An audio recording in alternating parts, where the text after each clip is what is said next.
I'm Sister Christine Nimbali, Assumption Sisters of Eldoret, the principal of Kobujoi Institute of Development Studies. I'm happy to introduce to you the programs that we do here at the Institute that offers opportunity for our young people in the society. One, we offer social work and community development in certificate and diploma, ICT in certificate and diploma, business administration in certificate and diploma. All these subjects are NEC examinable. Certificate goes for 1 year, diploma goes for 2.5 years. For certificate, we consider D plain. For diploma, we consider C- and above. This is called an opportunity for students who are not able to score grades that would enable them to enter direct to the university or other colleges, so that after the diploma, they have the opportunity to pursue their studies and education in degree from any other university in the Republic of Kenya. Our school fees are quite affordable, unopposed and comparing to other institutions. We have partially empowerment scholarship for the very needy students or from humble background, then regular as well. Our institution is a faith-based institution where we form students holistically, preparing professionals who are all-round formed and ready to perform and deliver in the society. Our intakes are normally in January, May, and September. These are the time we receive in students and they go for semesters, certificate 2 semesters. You are through with credit, then you go to the diploma. The environment is quite conducive for learning. We have boarding facilities. We have cafeteria where students don't need to go look for food from outside.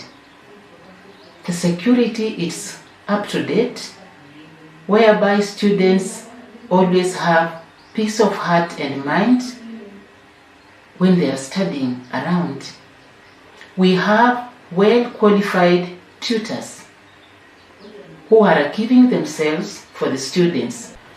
Just to cite the recent event, graduation, which was so colorful, we had Distinction 1, 17 graduates, Distinction 2, 33 graduates. Credit, we had 101 graduates, and pass, we had 7 graduates, and we had no fail or refer. So you can count on our quality service and education that we offer in our institute. My name is Mrs. Mystic Teresiana. I'm the Board of Governors Chairperson. That is for Kobujoi Institute of Development Studies. We took over last April. We are just about 2 months old, and we really want to thank God, especially through the bishop, because he decided to constitute the board, which as to actually was not in place. We are 15 in number, and the members' backgrounds really differ, and I want to believe that the different backgrounds from the members will really assist this institution to bring it back to life. We have engineers, we have from medics department, we have a magistrate, we have teachers, name them. I thank God for this, for the members.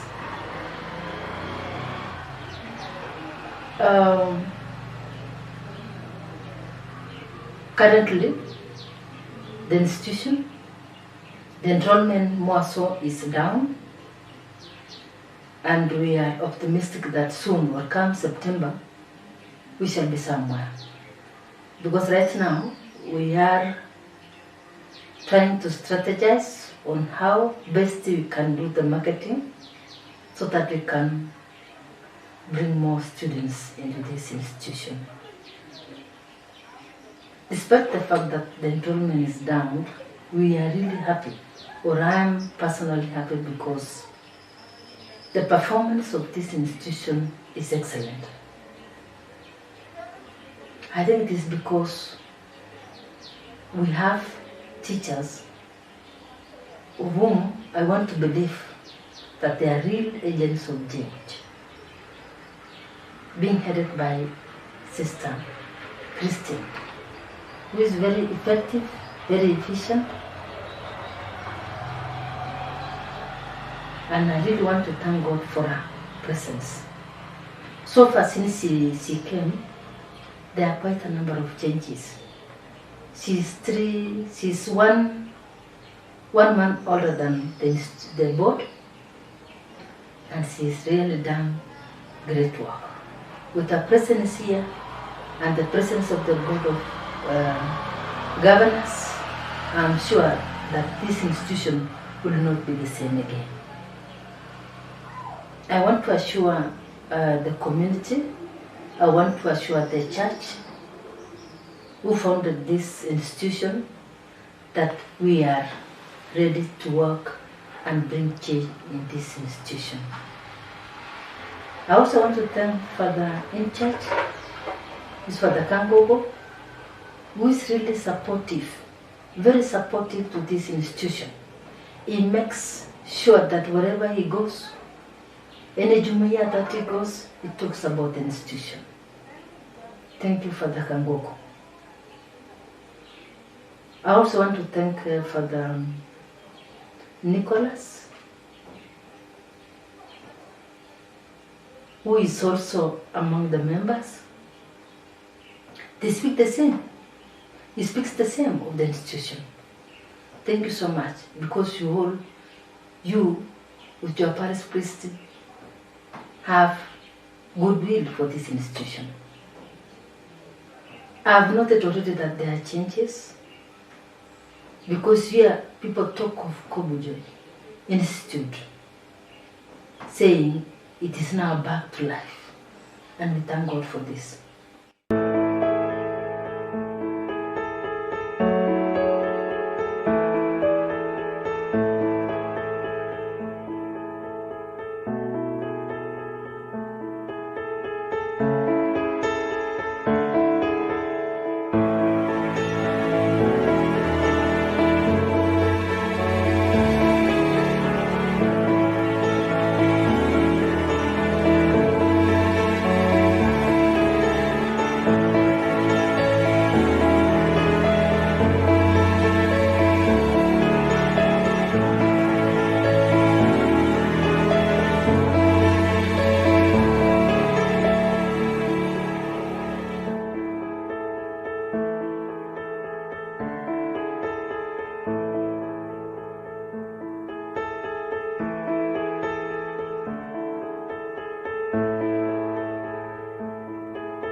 Mama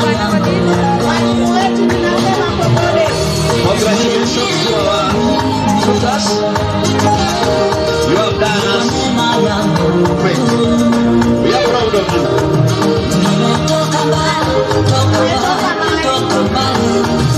Asha sumechua hapa katikati kwa watoto hawaingi katikati. We really celebrate this day and glorify God in heaven.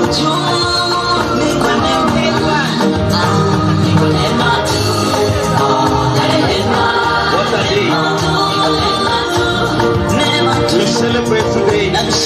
Welcome our graduates. Mr. Captain.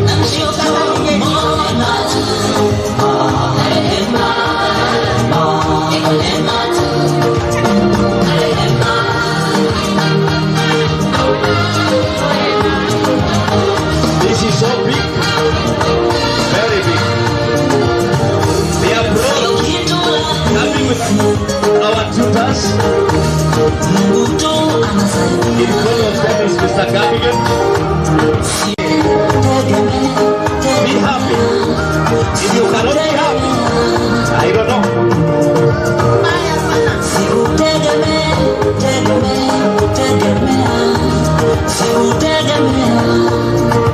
I don't hear people celebrating. I don't know what they want. Sisikiwa sasi watu furahi na kusherehekea watoto wao.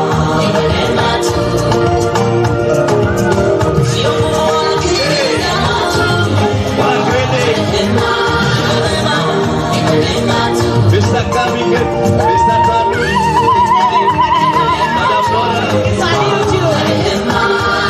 Madam Stella, Mr. Rob, Alfred.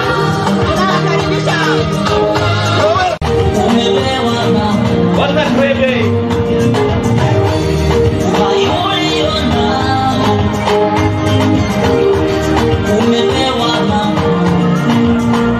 We are happy that our bishop is with us. We celebrate the achievement. We are very happy.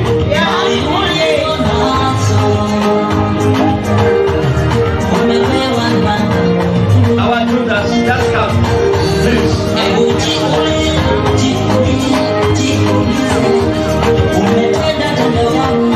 Just come.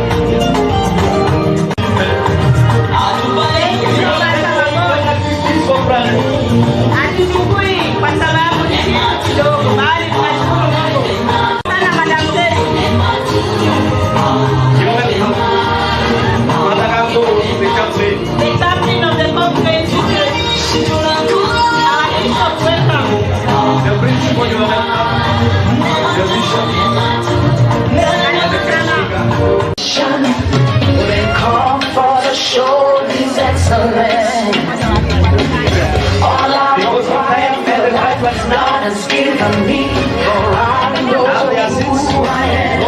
I know who God says I am. What He says I am. I tell you. Where He says I'm at. I know who I am. I know who God says I am. What He says I am.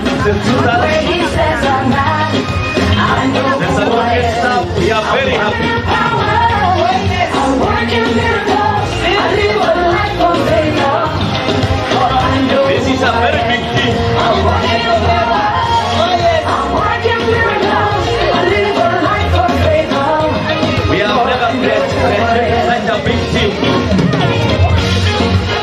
This is the first time we are graduating a very big number. Celebrating their day.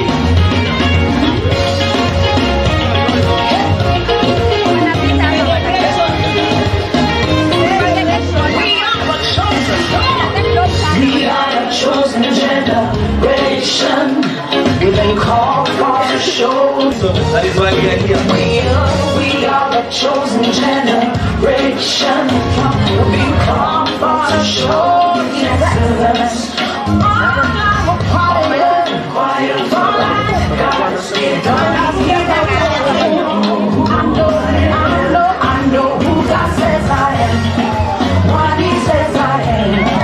Where He says I am. I know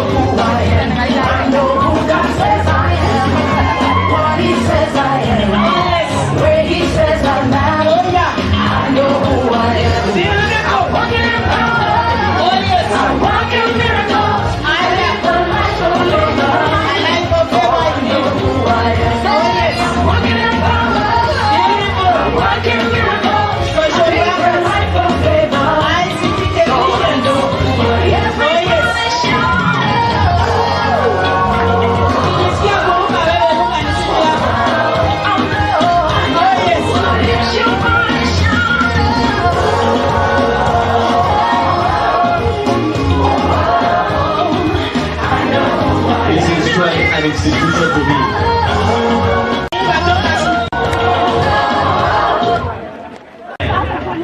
Unajua, karibuni sana wapendwa. DJ iko ni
Professor Bernard Sore, all the invited guests, you are welcome today to Kobujoi.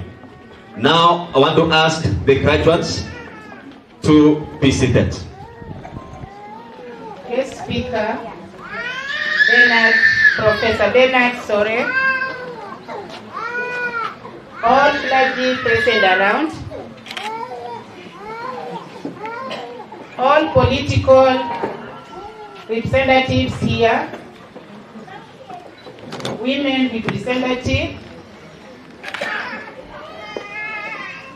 all tutors, graduates, friends, parents, relatives to graduates, religious men and women. I take this opportunity to welcome all of you to this significant ceremony. Feel very much welcomed at home, and let us celebrate together. Thank you so much. Right, Reverend Bishop, yes, present, staff, parents, graduates, ladies and gentlemen. On behalf of the graduates, I would like to take this opportunity to thank God for the grace and energy that brought us this far. As it is said so often, that education is key to life and that knowledge is power. We owe our gratitude to God, who is the source of all forms of knowledge. Secondly, we thank the administration and other stakeholders for ensuring that there is smooth running of matters and activities pertaining education. They ensure that Kobujoi Development Institute achieves its objective of forming students who are all-round and who can fit in the society both locally and internationally. Thirdly, we would like to thank our teachers and support staff for their tireless efforts. I am sure and I testify that our teachers sacrifice their energies, their comfort, and their time to see to it that they deliver contents required by the Ministry of Education and to put our institution on the map of successful learning institutions in the Republic. And today's occasion is a proof that their efforts was not in vain.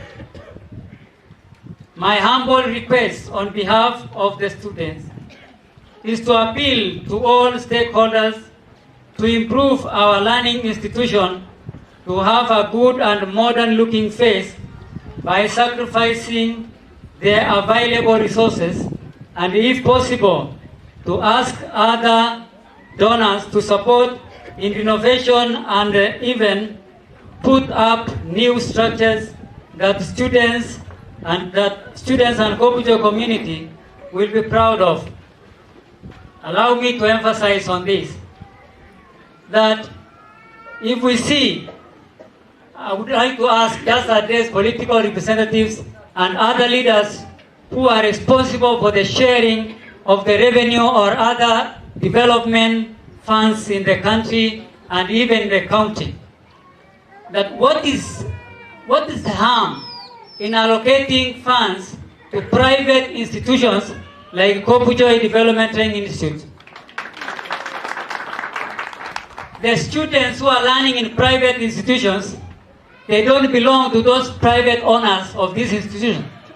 They belong to Kenyans, and we all pay tax. If you go to, I come from West Pokot Central, Lomut. If you check all tertiary and other technical institutions all over the country, they are well furnished. You go to Eldoret Poly, you go to Kobujoi, you go to Aldai near here, they look so beautiful. And those students who are learning there, they gain from the taxes they pay. When you go to the shop to buy bread, we all pay 60 shillings, irrespective of whether you come from a private institution or a public institution. So it hurts a student who is in a private institution like this. Let me just address politicians from around. If you pass by and you have such an institution, maybe with buildings which are as old as from the years they were built, no new structure, it will even portray you a bad image of yourself. If I am a governor and I pass through that gate, just give a minute. Because somebody takes up his home, is just a stone's throw from the institution. So we are appealing as students that the place should just look attractive, that we'll be proud of. I'm not saying that structures make people excel, but there is a quote down there from another research in South Africa just done, and it says that a nurturing and stimulating learning environment makes students excel both educational and socially. So it's my humble appeal that next time, just allocate funds to private institutions. We know the Catholic Church and other churches take a bigger role and as stakeholders of education in the country. So we are asking for allocations of funds, the same as when you are allocating to other public institutions. Last but not least, I thank all of you for celebrating with us, because without you, it would not have been this way. Celebration means people. To our dear parents, I have one thing to tell the parents. There was a research done in 2010 by UNESCO, United Nations Educational, Scientific and Cultural Organization, and it was about the role of caregivers in education of children. The author of that research, the finding was that parents who have low level of education, they have low self-esteem, and therefore they don't encourage their children in pursuing their education. Secondly, I want to quote our Lord Bishop in Citizen last week or the other month, when the Bishop was addressing parents in Eldoret crowd, and says, we are appealing, if I quote you wrongly, my Lord Bishop will correct me. He said, we want to appeal to parents now that it is half term or when your students are on holidays. We are losing moral values in the villages of the society because our parents have low self-esteem. They don't encourage their children just because they have a degree, they have a diploma, or they have certificates. They have learned more than them. Your children will have papers, they have doctorate, they have PhDs, or they have masters, or whatever. You may not be learned than them. But don't take a lower profile just because you never went to any school. Your child is your child, whether it's a doctor or he has a master's or a diploma. Please take your role seriously. And this goes to my colleagues, finally, the students. When you are at home, your father is your father. It is said, an old man seated sees far than a young man standing.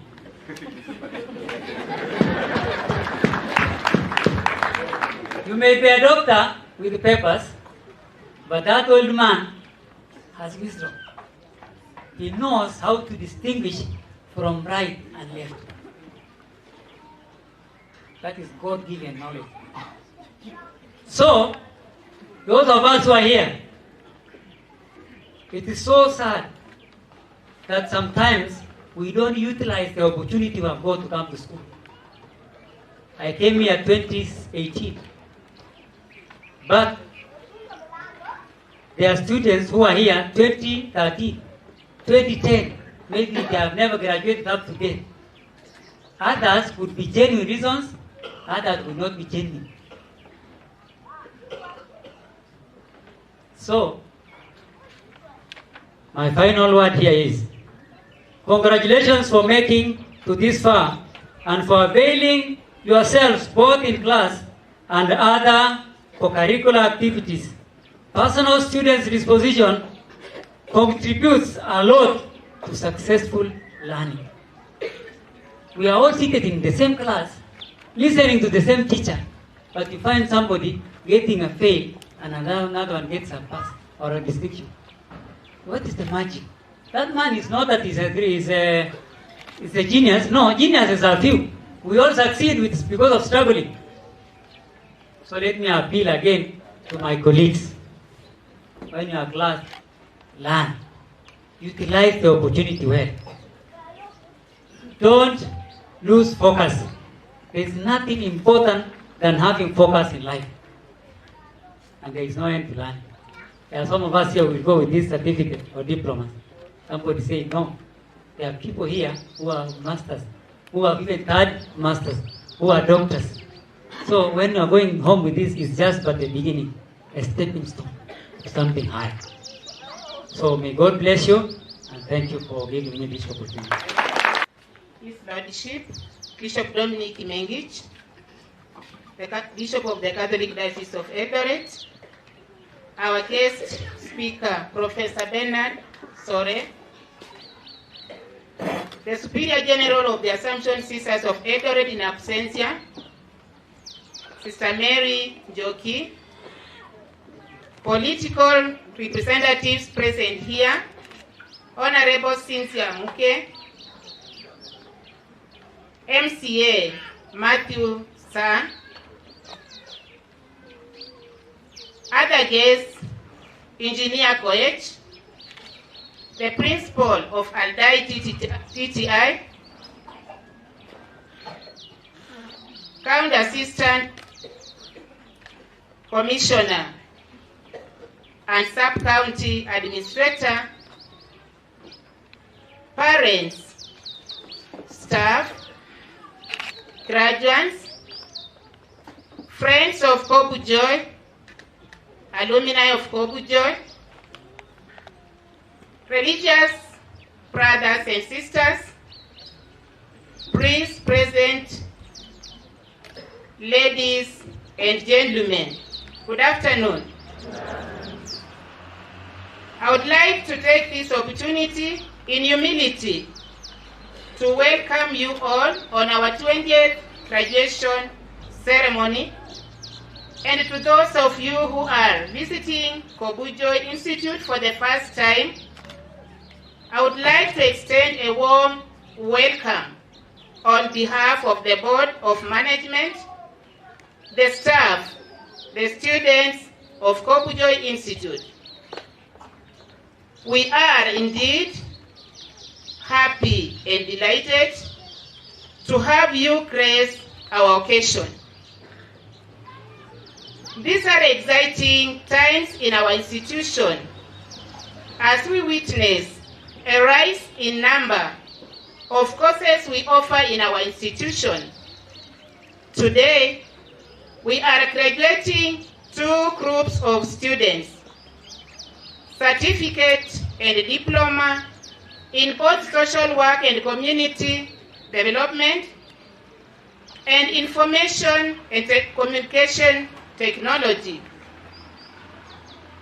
Much of our current excitement is also to do with the quality of our results that our candidates have recorded and registered over the years.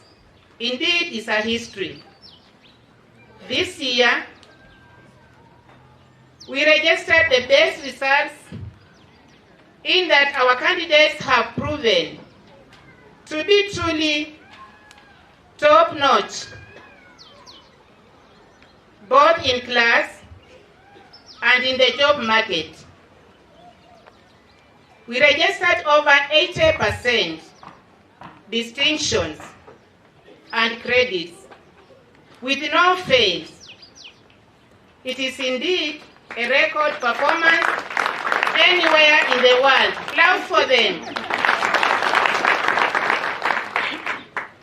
We aim to transform lives by the creation, sharing, and application of knowledge imparted in our graduates. To the fore of that are you, our students and soon graduates. Feel proud of yourselves. I hope that in your years here, you have experienced that sense of transformation holistically, being a faith-based institution. This is the most important day in our academic calendar. Seeing you, our new graduates, cross the stage after your years of dedication and hard work is a proud moment for us all. I am sure it is for all of you, family and friends present here, to support you today, who have journeyed with you in this journey of academic. We hope to remain part of our community, and we pray that you are going to remain alumni after you leave this graduation square today. Do you promise? Yes. We are proud that we have been able to offer teaching and student experience which consistently rank the best in the entire country. Clap for every stakeholder and our graduates. Our community is increasingly an international one. Today, we have students from all over East African region. Our roots are Kenyan, but we work on continental stage. We have so far trained over 30 students from Southern Sudan and Uganda. All the nationalities that make our community are represented today. In fact, at the inception of this institute, it trained students from all over, and it is known for its performance as one of the East African institutes that performs and delivers. Hopefully, everyone visiting today's ceremony can take the opportunity to see a little more of Kobujoi Institute of Development Studies community, and maybe even spread the good news about our performance in the society, in our nation, and outside Kenya and outside East Africa. When you go back home, be ambassadors of the good news of kids. As you receive your certificates and diplomas, and then step out there into the world as a graduate and ambassador for the Kobujoi Institute, know that we, your college community, graduates and staff wishes you the very best for the future. We are preparing you, and we are prepared you for very best future for you, for our country, for our society, for the church. This is the first time I am privileged in giving speech at a graduation here as a principal of this Kobujoi Institute of Development Studies. It is the greatest honor not just to lead this college, but in particular to be part of the graduation ceremony and the noble work the Catholic Church has begun in this region to serve all humanity, and not only Catholics. We thank every student, regardless of faith-based. You have embraced Kobujoi Institute of Development Studies to be one of your best institutes to gain knowledge and skills from. As I come to the end of my speech, I have this message to the graduates. You are because we are, and we are because you are. Remain the good agents of change in our society. In those offices where you work, deliver. Let anyone admire to get a staff employed in his or her company or any NGO having come and graduated from Kobujoi Institute of Development Studies. Make sure you carry information from here and make someone out there happy to be associated with Kobujoi because you have encouraged him or her to come and join us. For the local community, we are lucky that this institute is at the heart of our community. And remember the words of Bishop, you don't have to travel many miles. You don't have to board many vehicles, one after the other, looking for knowledge, the same knowledge we offer here. Kindly make use of this institution, own it, and let us be the first and among the very people who will say, I am one of the beneficiaries from Kobujoi Institute of Development Studies. For business community,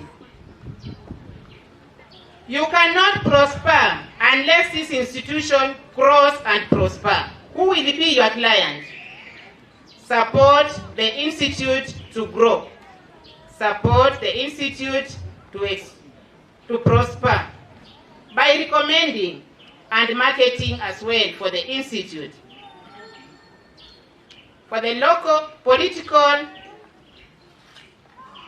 arena and leaders of various levels, this is where we shall get from this institution.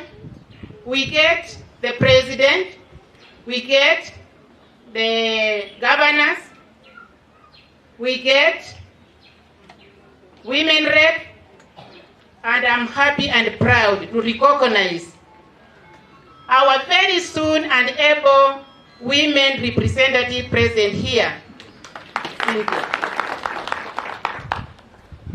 We shall get priests and bishops through such an institution. And of course, people of integrity, people who will make a good change and bring a change in the society. The change that we all cry for, because we have all that it takes to prepare people. So for the political area or leaders on this institution like any other, because this is where we beg people that are needed in the society out there. Least and not last, I want to take this opportunity, recognize the very able staff, tutors, who have made this day to be what it is today, and for the reason for all of us to be here celebrating our graduates, who in few minutes, they are going to be graduates. I call on all the teaching staff to stand, mention your name. Let this group present here know who are behind the celebration of today. Yes, and what you teach. Kwa majina ni Donmas Felix Nyaega, nafundisha statistics, economics na sheria. Karibu. I teach ICT, Information Communication Technology, Principles and Practice of Management. I also teach life skills and others. Thank you so much. I teach social policy, community health, community development, human growth, social psychology, and counseling psychology. I am Madam Faith Derono. I teach ICT, Visual Basic, Structured Programming, ICT, Information Communication Technology, and IBP. Thank you. Good afternoon. Hey, I'm Koyed Alfred. I teach disaster management, administration and management, resource management, and project management. Thank you. Kuzitambua itifaki zote na kuziheshimu. Naitwa Elvis Rob, mwalimu wa Kiswahili, somo la historia na somo la mawasiliano. My name is Benjamin Tanui. I teach economics, also teach law, teach advocacy and lobbying, resource mobilization, social communication and interaction. They all be canteen, but I am Madam Magdalene Debosque. I teach research, methodology, I teach social work, I teach capacity building and empowerment, I teach CBO, which is community-based organizations. I am Stella Yego. I teach ICT department, and we are graduating the first ICT group. I teach operating system, management information system, object-oriented programming, system analysis and design, all things to deal with systems. Thank you. I'm Nora Ngeno. I teach sociology, social policy, HIV and AIDS, life skills, and others. Good afternoon. Father Nicholas Matui. I teach communication skills, law, and entrepreneurship. Thank you. I am Kumusi Kobujoi.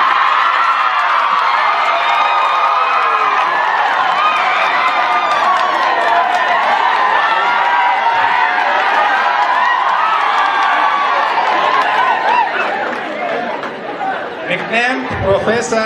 Today we are two professors, one real one nicknamed. I teach computer mathematics, social statistics, computer programming, quantitative techniques, anything to do with mathematics. Thank you very much, teaching staff. Around here we have also supportive staff, support staff. Those who are around, I know they are involved in various activities. Would you please stand from where you are and just wave to the crowd? Father Edwin Kangogo, the chaplain. So nakumbuka wakati nina promise kwamba mpate distinction na ndawapatia 1,000 each one of you.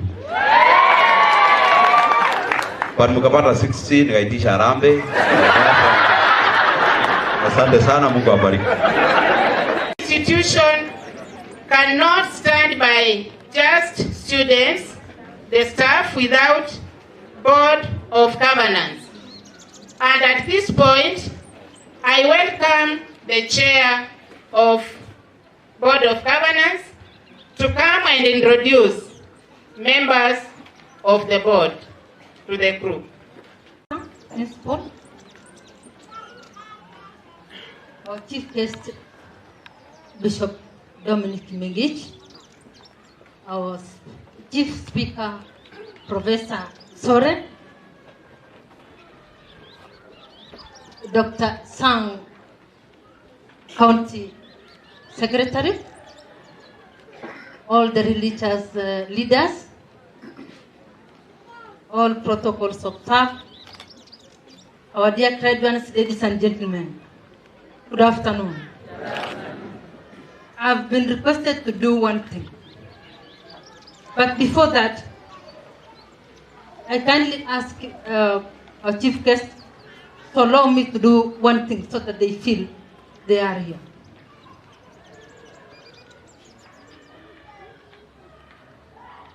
I want to appreciate each and everyone here for coming here, for taking your time to come and celebrate with us. Therefore, I'm asking each and every individual so that you get prepared. We want to welcome you in a special way here in Institute, so that as you go back, you know very well that you are always welcome here. Tuweke maua. Wekeni maua. Wekeni maua. Angusha! Tunasema karibuni. Graduates, we are here celebrating because of your presence, because of your hard work. We want to appreciate. Wekeni maua. Wekeni maua. Wekeni madoido hiyo. Wekeni madoido hiyo. Angusheni. Bado. Mara 4. Sasa tuweke. Tuweke. Wazazi tuweke maua. Tunafurahia wanafunzi. Wazazi we appreciate you. Wekeni maua. Wekeni madoido hiyo. Angusheni. How do you feel? Tuweke ya mwisho. Tuweke ya mwisho. Sister Principal has introduced me as the chairperson. I am humble. And that's why I'm doing this. So that as you go back, you get me 1, 2, 3 students to come here. Tuweke maua. Tuweke maua. Wekeni maua. Weka madoido hiyo. Appreciate! Members of the board, you are welcome. All protocols observed. Good afternoon, everyone. Yeah, my name is Dr. Mary Boyd. I'm so glad to be here. Congratulations, graduates. Moja! Very good. Get prepared. Eh? Thank you, our Lordship Bishop, all the protocol observed. I'm Mrs. Muhindi, Jepto Miriam, member of board. Moja! Very good. Tumsifu Yesu Kristo. My name is Reverend Father Edwin Kangogo, member. We're getting mzuri moja. Get prepared. Come. God is good and all the time. I'm Sister Christine Imbali, the principal. Good afternoon. Father Nicholas Matoi, member. Unajua napeana maua, si ndio? Yes. I'm Elvas Kirwa, board member. Kila wakati Mgeni wetu wa heshima, bishop wetu, mgeni mnenaji Profesa Sore, wageni wote waalikwa, viongozi wa serikali, wenzangu board members, walimu wa shule hii, wanafunzi na wazazi wetu, hamjambo. Mimi naitwa mwalimu Wagui Dennis Kiptanui, nafunza chuo kikuu cha Moi. Congratulations. Very good.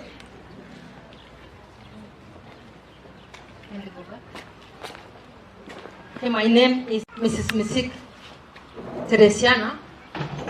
Jepoet, maybe there was an error there, Kiboi, but it should be Jepoet. I really want to thank His Lordship for the move that he took so that we can have a board of governors or management for this institution. So I really want to assure you, Your Lordship, I want to assure the parents, I want to assure the ongoing students, and I also want to assure the prospective students of this institution that you'll never regret if you come here. So, without going any further, I really want to say congratulations to our dear graduates for the wonderful work that you did, for passing with flying colors. Everybody has noted that 80% had distinctions and credits, which is wonderful. Despite the fact that we have challenges, or we had challenges, when it comes to academic, it is never challenged. It's always excellent. And we really want to thank God for that. I want to assure the graduate who stood here and spoke on behalf of the graduates, I want to assure you today that come next year, the gate will never be the same. The buildings that you are seeing will never be the same. I really want to thank the Lord Bishop because he said he has already seen the change. And if you can turn around, you'll see one or two. Remember, the board of members, the members of board that are here are really dedicated. They are ready and they have already sacrificed their time and whatever they do in order to make sure that Kobujoi Social Institute as its heights greater than before. We are 13 in number. Other members who are committed, they were not in a position to be here. But I want to assure you that they are with us today, spiritually. Otherwise, with the presence of the competent staff, to whom I call them change of agents, I am saying we are good to go. So, ladies and gentlemen, the graduates, as you move, or we said you move to the world, I'm only requesting one thing. Shine or light the world. Light the world. Be the light of the world. Be the light of the world. Build your nation. Because here we have students or graduates who will come as far as South Sudan is concerned. I'm saying, build your nation. Build the nation. So that we can have a better tomorrow for your children, for the society, for everybody. All categories of people in this world should fit because of you. I want to wish you God's blessings as you graduate, because you really deserve this, and I'm really happy because the way you turned up, despite the fact that graduation has not taken place because since the time of Corona, you turned up. I really want to thank you. May God bless you as you move to your places of work or even to our institutions of learning to acquire more knowledge. Thank you so much, and may God bless you. Maua! Maua! Angusha! Nataka tuangushie mama maua. Maua! Maua! Angusha! Ya mama sasa. Maua! Rebesha! Uweka! Angusha! Thank you so much, Mama Terry. Basi wacha nimkaribishe Madam Principal aendeleze. We are not going to forget angusha, si ndio? Hamtasahau angusha, si ndio? Tuangushe kule nje mpaka dunia ijue it is from Kobujoi. Kobujoi. I want also to recognize heads of institutions who have come to support us. You are most welcome. Bishop, our guest of honor, parents, graduates. We really are humbled as Aldai Technical Training Institute to be invited to join you to celebrate this great occasion. We want to thank the graduates because without you, this day would not be the day. It is a special day because you made it in your career. Congratulations, graduates, from the Board of Management, the staff, and trainees of Aldai TTI. My name is Lukuyu Sali, Principal, Aldai TTI. I'm informed and I'm happy to recognize the presence of County Secretary, Dr. Sang, who is representing the governor. And I'm going to welcome Father Kangogo to recognize all other guests from that arena so that they can also feel at home as we continue appealing for their support to the institute. Maybe ni recognize mabadi ambao wameungana na sisi. Kwanza namkaribisha Father Amos kuja asalimie wanafunzi.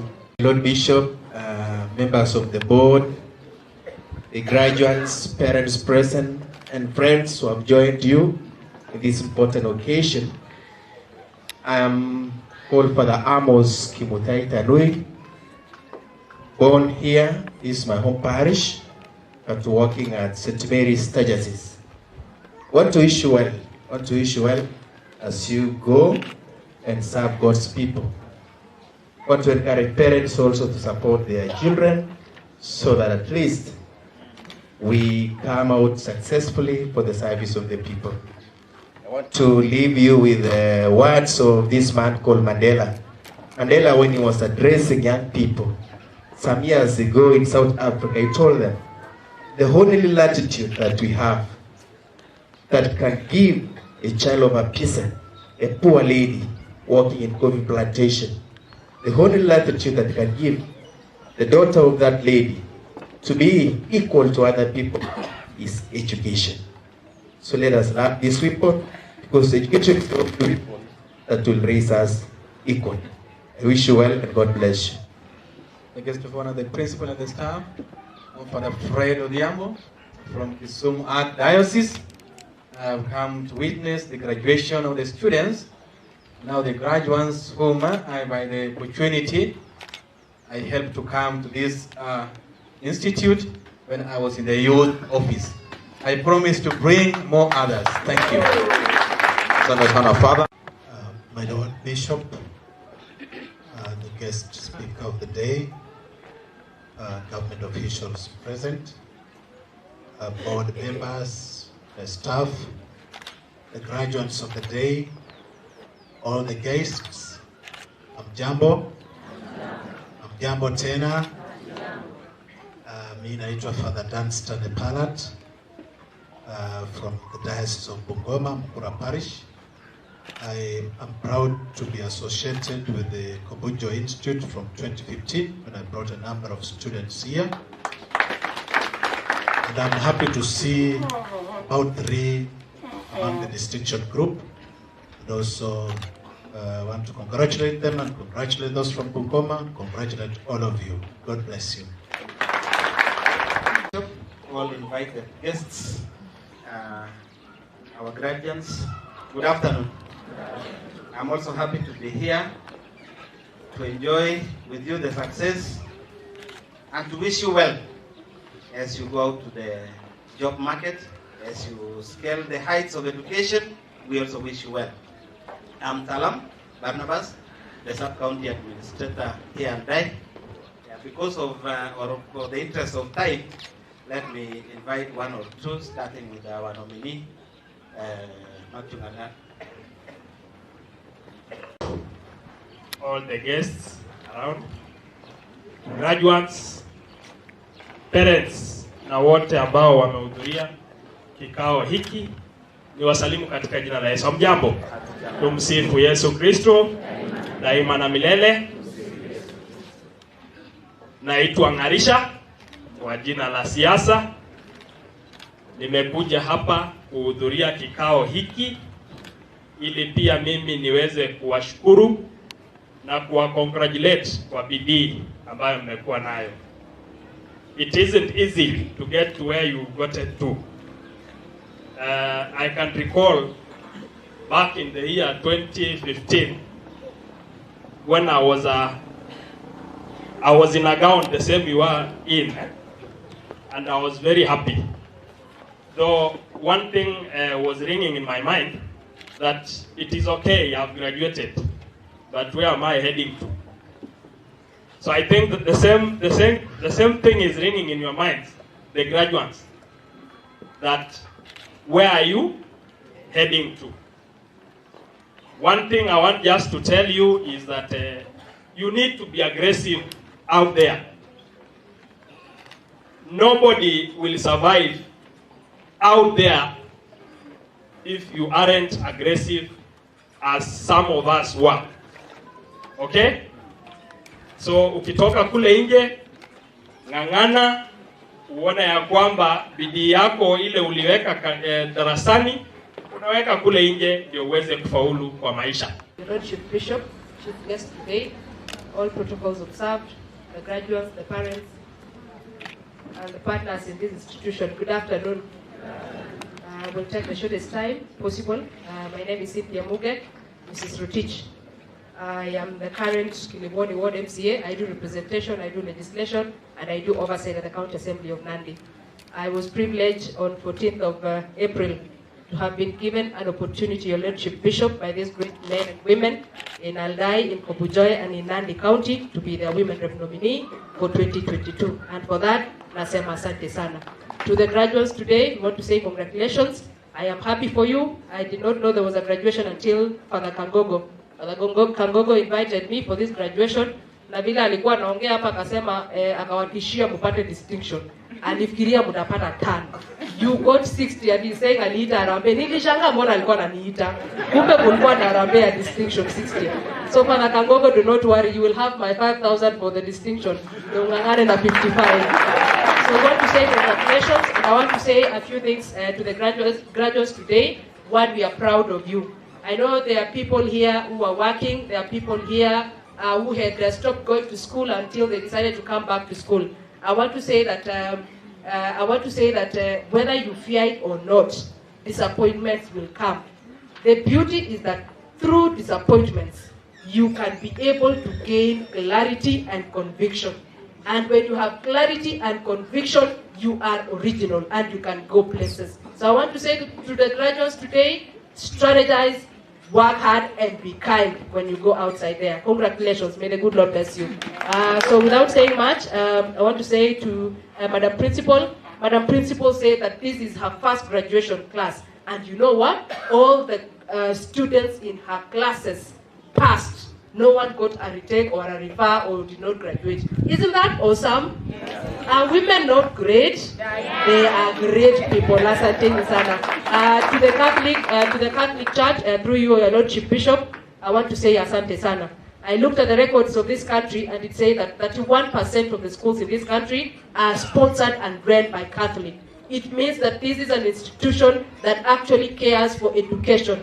It cares about transformation of the young souls and even the old souls in this country. We want to say thank you, your Lordship Bishop. May you continue doing what you do best. Lastly, there is a representative of the students that spoke here. Akasema mambo mazuri na mambo mengi. One that touched me as a responsible leader is one about funding or financing private institutions through public resources. I want to say this.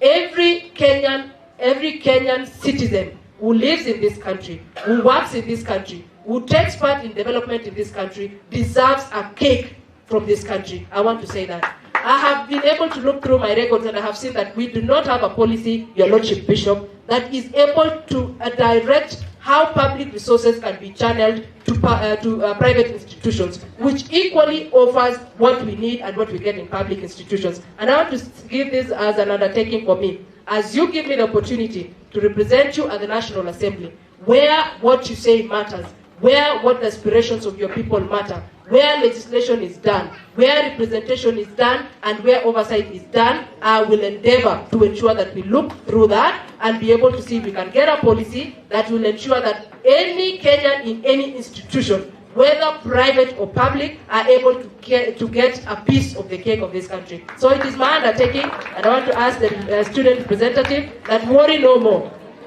So hiyo mtaniachia, nitacheza kama hivi. Asanteni sana and a good Lord bless you. The guest speaker, chairperson of the board, church leaders present, graduates and parents, ladies and gentlemen, good afternoon. Bwana asifiwe. Tumsifu Yesu Kristo. Very much excited to stand before you. One, representing the governor, who is the son of this soil. You cannot appreciate that. Two, standing before graduates who are very excited, and sooner than later they will contribute to the development of this country. And thirdly, before great parents who have a lot of expectations for their children. I am so happy and very excited for that reason. My characteristic is I am usually very brief. I'll take maximum of 2 minutes.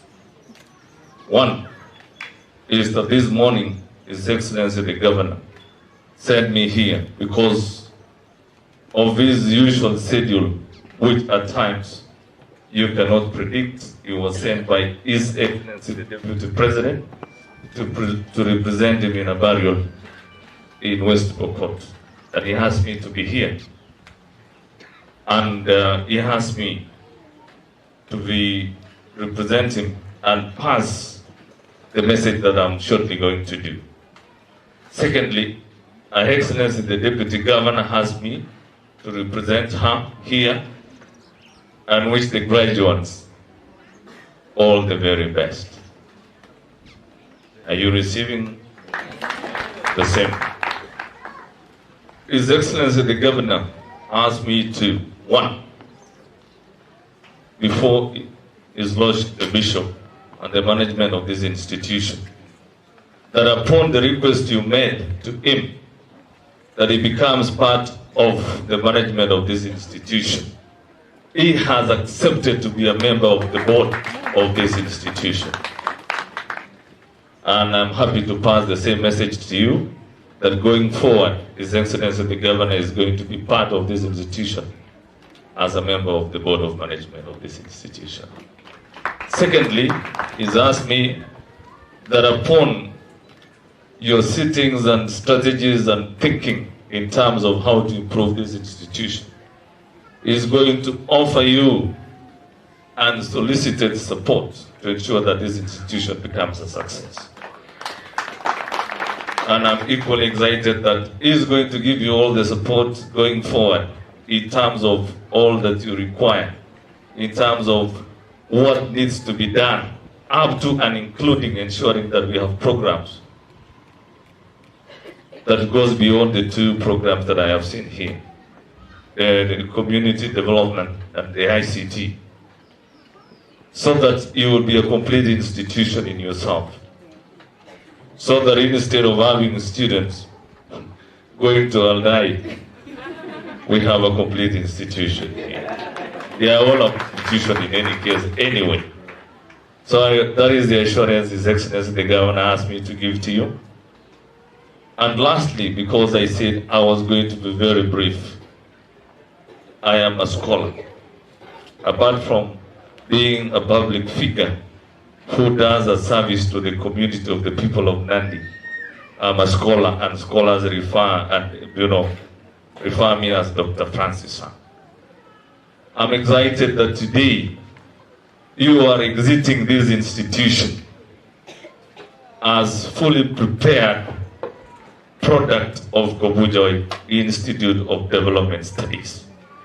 And that you will be able to place your hands into so many things before you. One, as a successful product of this institution who will get a job, who will use the skills and competence from this institution to make a success out of yourself.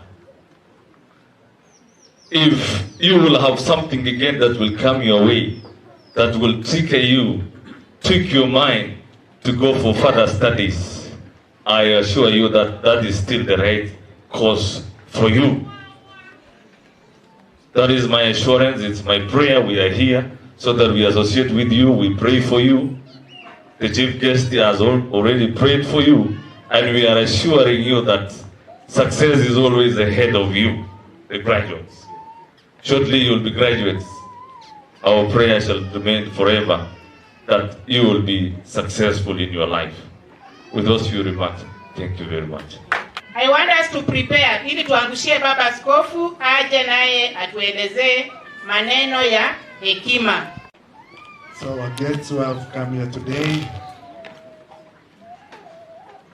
our graduates who are here, our political leaders, the civil servants who are here, the priests, the clergy, the religious men and women who are here also, all protocols observed. I'm going to be very brief. First of all, to thank Right Reverend Father Stephen Njure, who worked with you. You remember him? So I want to thank you very much.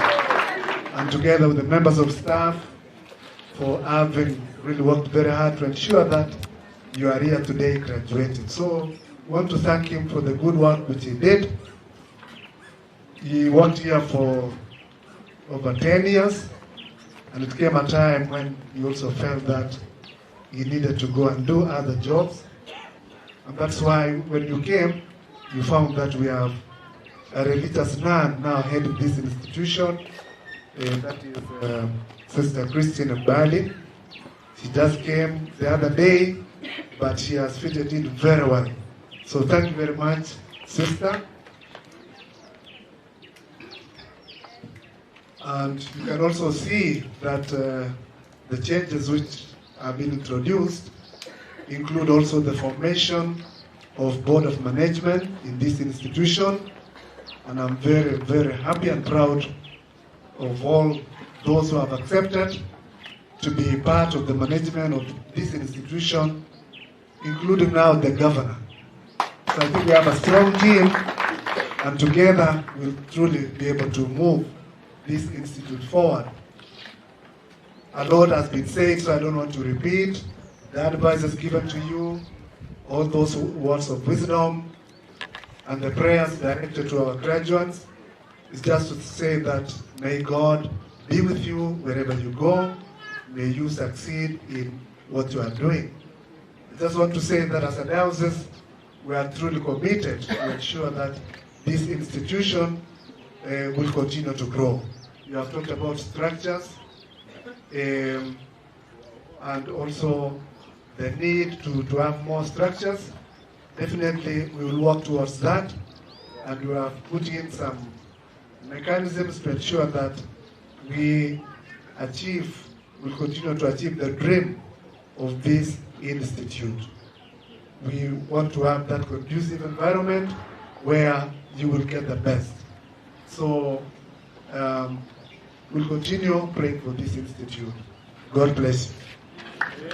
Guest speaker, Professor Bernard Sore, to come and give his speech to us. Welcome. Thank you very much, the principal, our Lord, Reverend Bishop, the Board of Management, the principal, all invited guests, the faculty members here, our families that have joined us today, The graduates, ladies and gentlemen, good afternoon. Good afternoon. Salamu za graduation. Good afternoon. Tell your neighbor, good afternoon. Asante. Today, I am honored to be with you and join you. This is one of the finest and extraordinary institute in Kenya. Clap for yourself. If you do not know it today. Kobujoi is very old and is one of the finest and extraordinary institute in Kenya. Today is a great celebration, a day that we allow our graduates the luxury to have the heartfelt joy. So you can celebrate as you want. Congratulations. Kobujoi Institute of Development Studies has prepared you to deal effectively with the emerging issues and provide solutions to societal challenges. I'm sure you are fit for the job. This distinguished achievement is what will determine your relevance and ability to play this role for the sake of uplifting the living standards and ability to play the role for the sake of humanity. So we want you to be up for the job. I wish to convey my congratulations to the parents, families, guardians, sponsors of those graduating today, wazazi na wote ambao walishirikiana kufanikisha masomo ya wale ambao tunasherehekea leo. Nawashukuru sana for their sacrifice over many years to ensure that the players in today's ceremony receive college education that has culminated into today's graduation. Now, to our graduates, we are releasing you to the world at a time when jobs are not easy to get. And what we are telling you is that you are prepared for the opportunities out there. We are releasing you at a time when the economy is facing many challenges. There are so many social evils. We are in an electioneering year. We have so many graduates who graduated before you that are unemployed. But you still remain the hope of your families. Clap for yourselves. You still remain the hope of your families. Now, you have all the knowledge and the skills to swim into the sea, the deep waters of life. Your tutors here have celebrated you. Please, kindly, we ask you not to let them down. You must shine. You must breathe courage and hope that you received during the 2 years and the 3 years you are here for training. Each of us as graduates is unique. Some of you are the firstborns, some are the first one to join and reach college level of education. And for some of you, some of your parents sold everything just to make you do that certificate. That's how unique you are.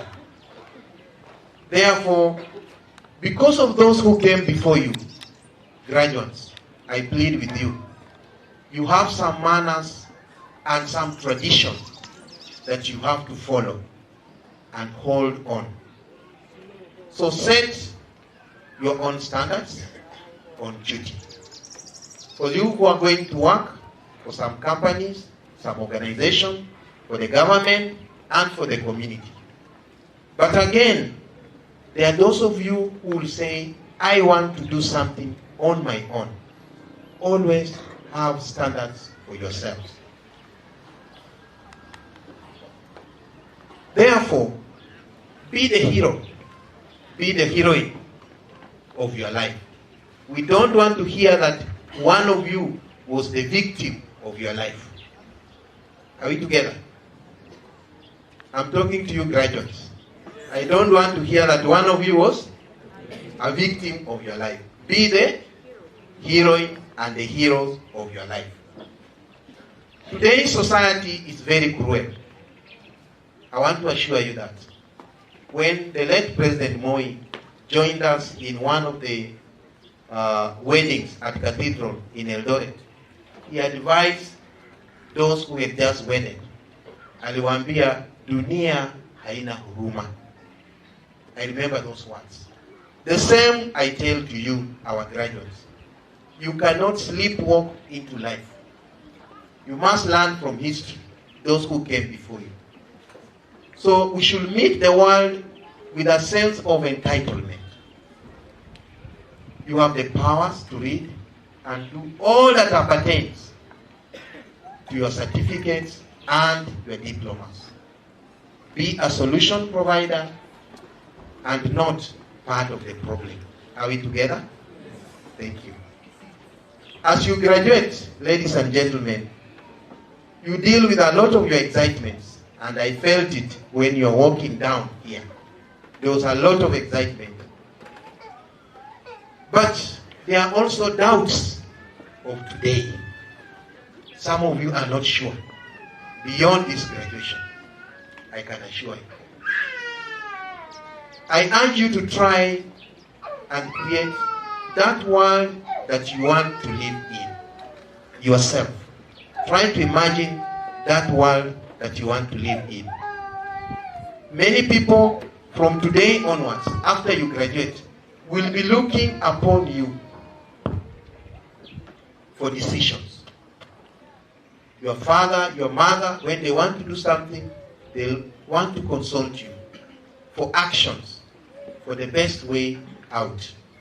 I challenge you to minister to the world the way one of your representatives talked so well here. Minister to the world radically, in real, in an active and practical way. Dear graduates, ladies and gentlemen, this is your time. And to some of us, it feels normal. But there is no normal here. What is happening is change. It's change.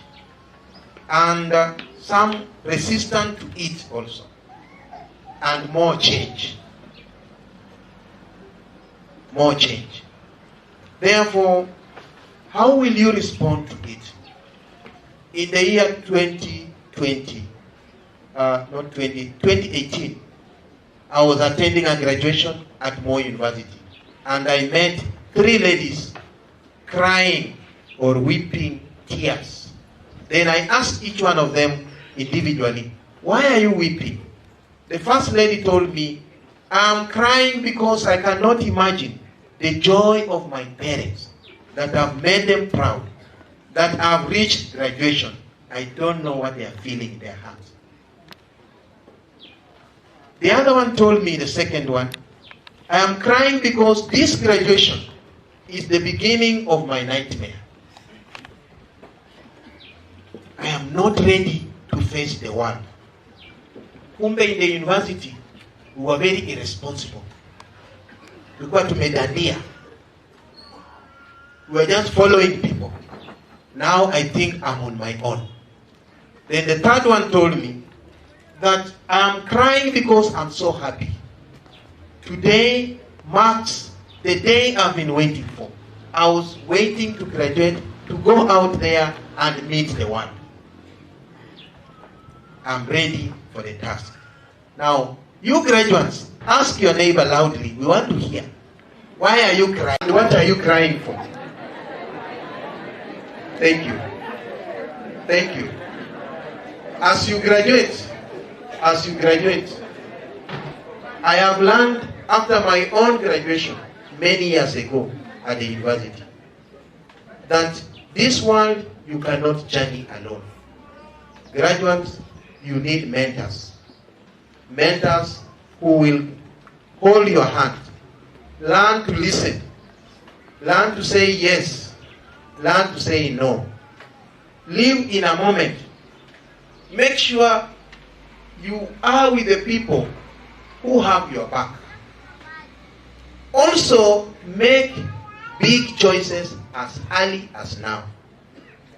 Our Lord Bishop has said, some of you will want to work immediately, want to go to marry, some others want to do this. Don't waste your father's, your mother's money. If you know you can't go for further studies and you just want to do it, please your father.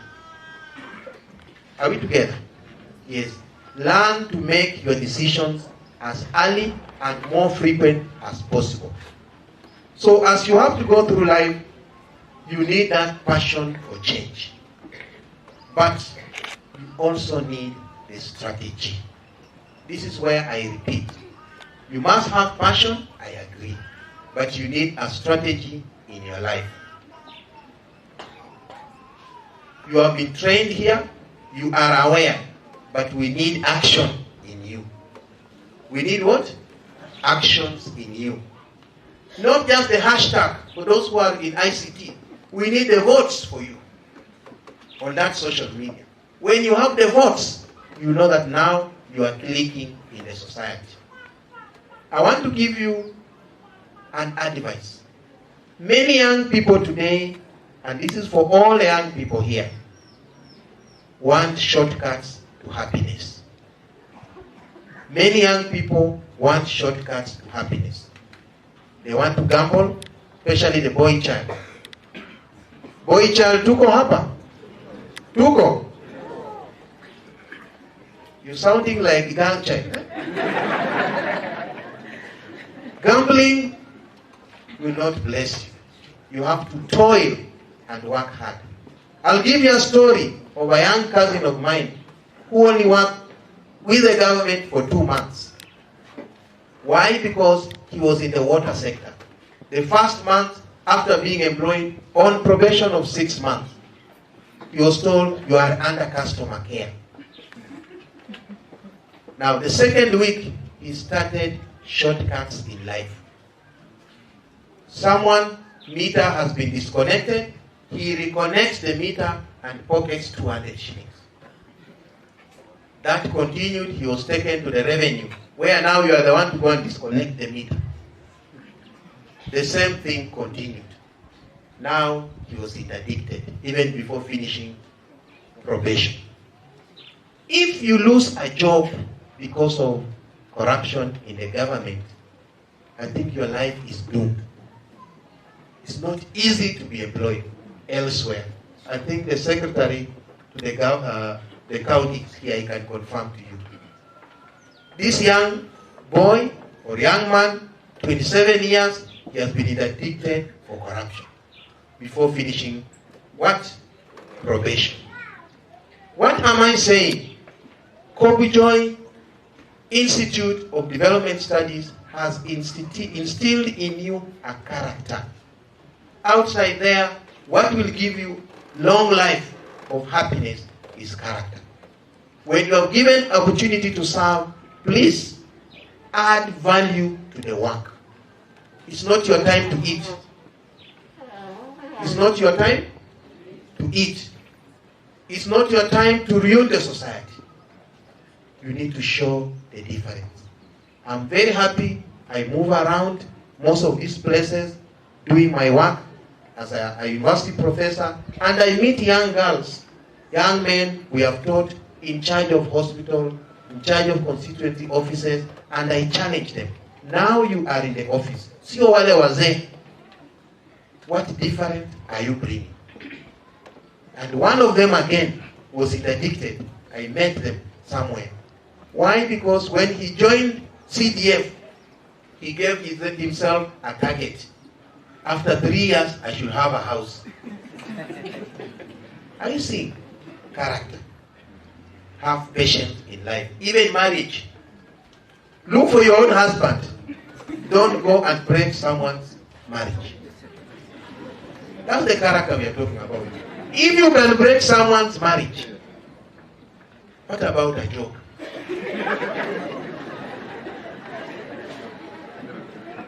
Are we together? Yes. So that is all about character. Now remember, you just have one major resource called time. And this time is limited. So spend much of your time living your life. Don't live someone's life. Are we together?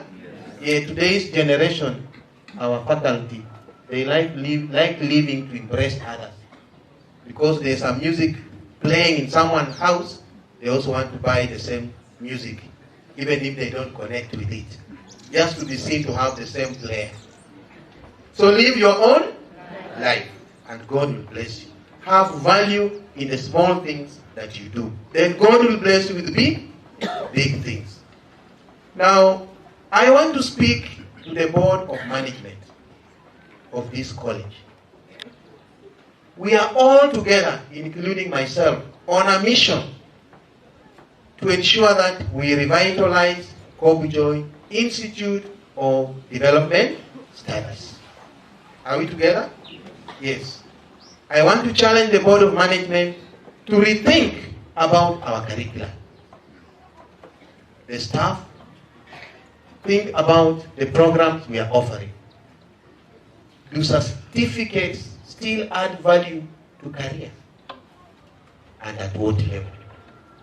Are we together? How many certificates do we have? What's the diversity of our program? The parent out there will pay fees and just ask one question. Atapata kazi wapi? A very difficult question. Tell these graduates, we are not training you to go and look for jobs. We are training you to have the opportunity to take advantage of any opportunity coming your life. The days people were trained for jobs ziliisha in 1960s, in 1970s, when government jobs were still lucrative.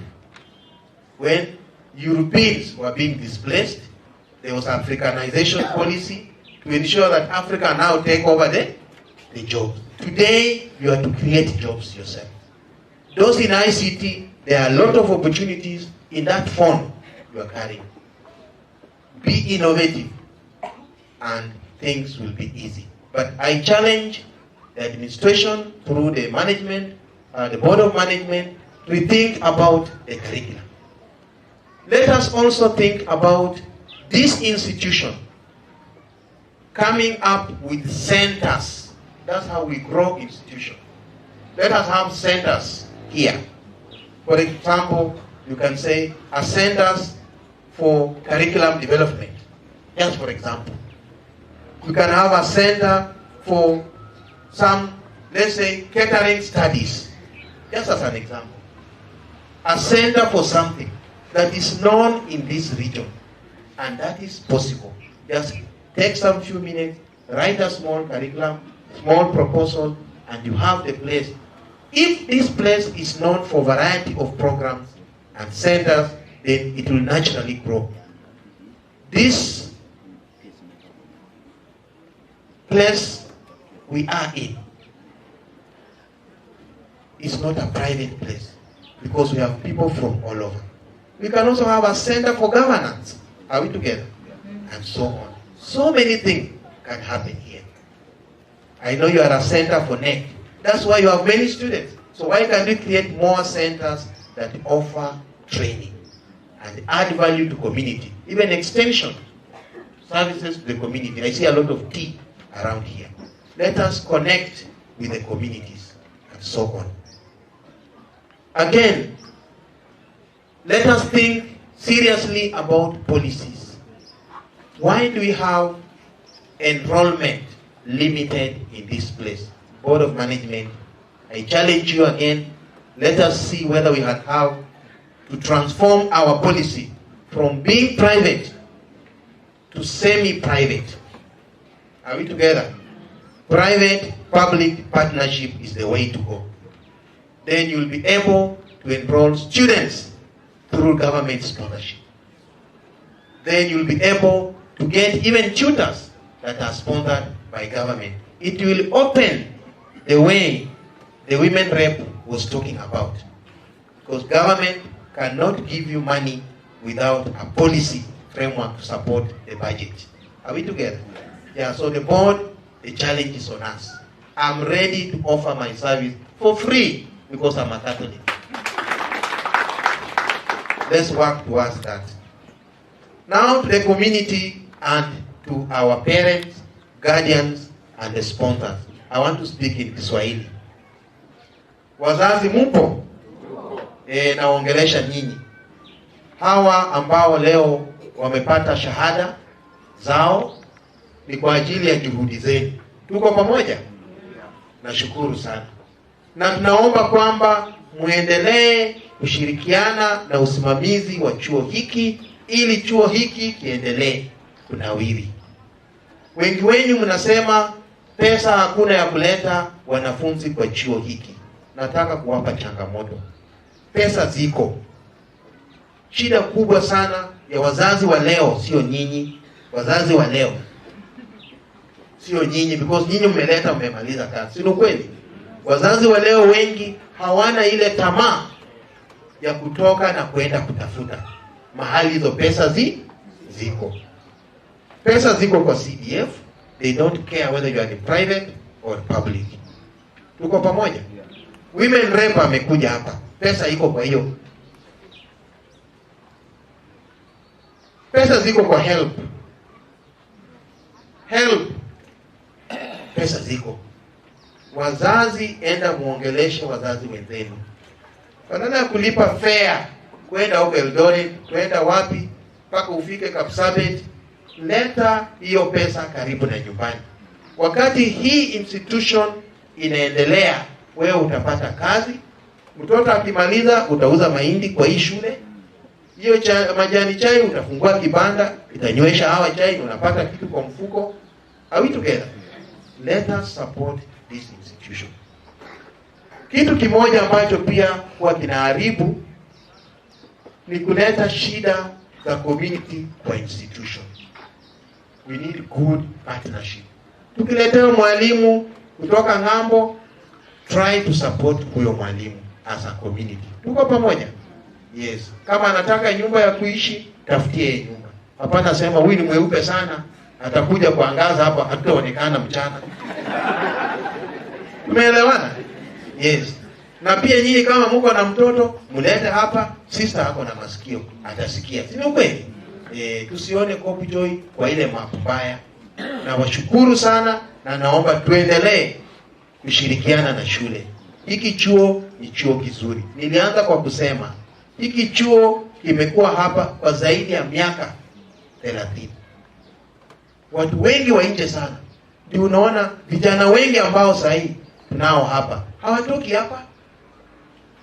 Nyinyi mnakosa maji. Hiki ni kisima. Hamtegi maji hapa, mnaenda kutega huko Chabarba. Mumaacha maji hapa.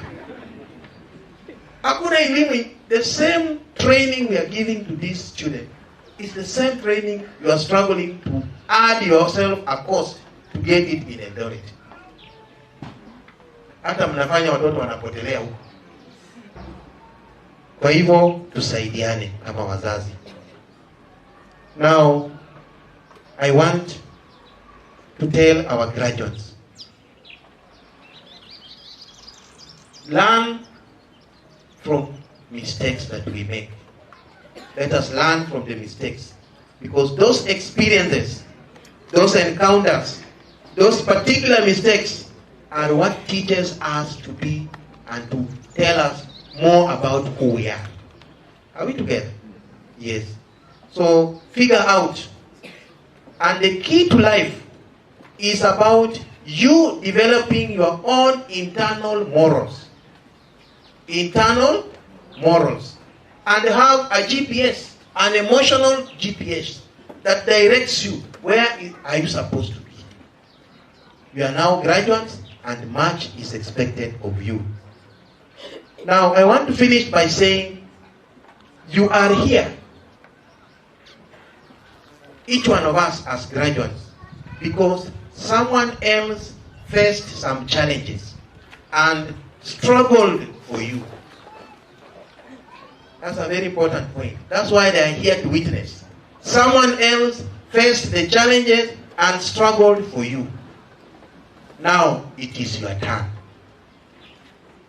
Ambia rafiki yako who is seated next to you. It is mwambie kwa uso.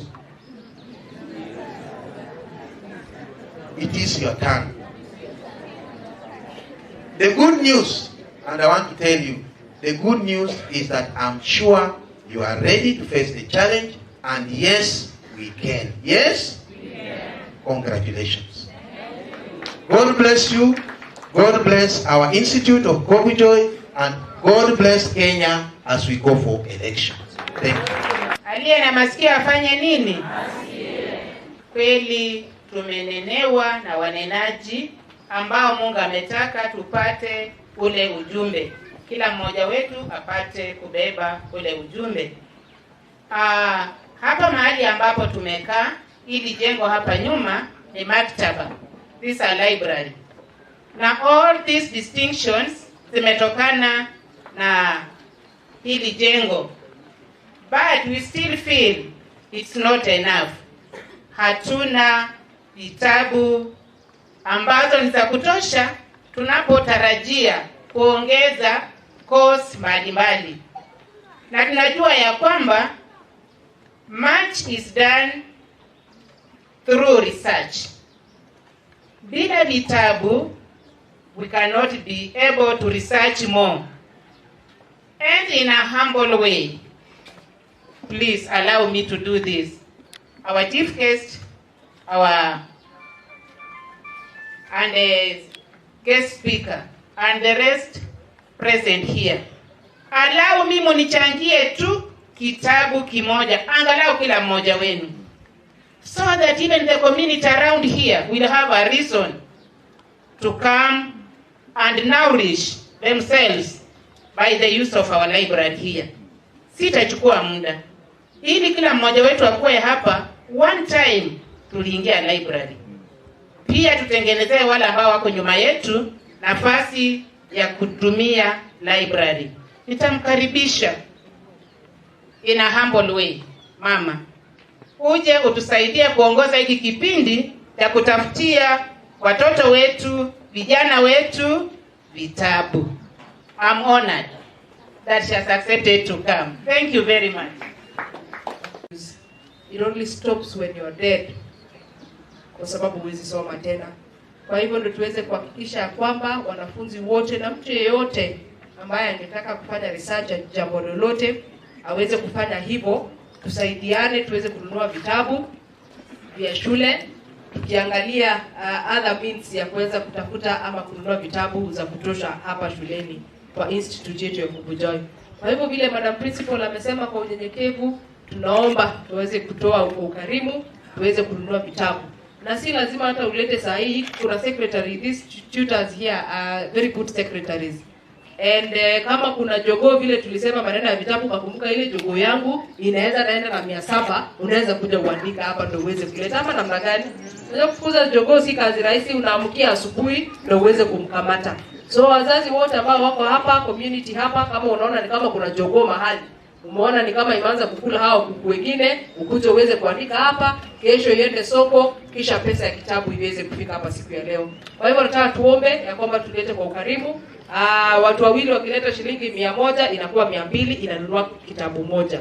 Hiyo ingine ya research ni shilingi 3000, 4000, ni vitabu ambavyo zinasaidia hao wanafunzi. So that next year we can come back here to graduates ambao wamesoma na wakahitimu kwa njia ya ukweli. Kwa hivyo nataka niombe tuweze kukuja shilingi 10, 20. Asante sana Madam Principal.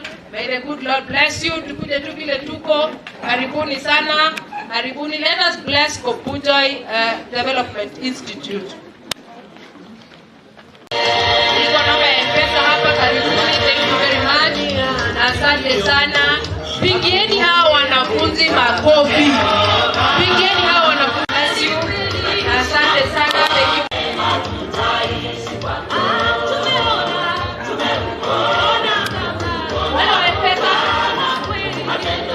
Wametununulia vitabu za research. Thank you so much Bishop. Asante sana. Thank you so much. May the good Lord bless you. Asante.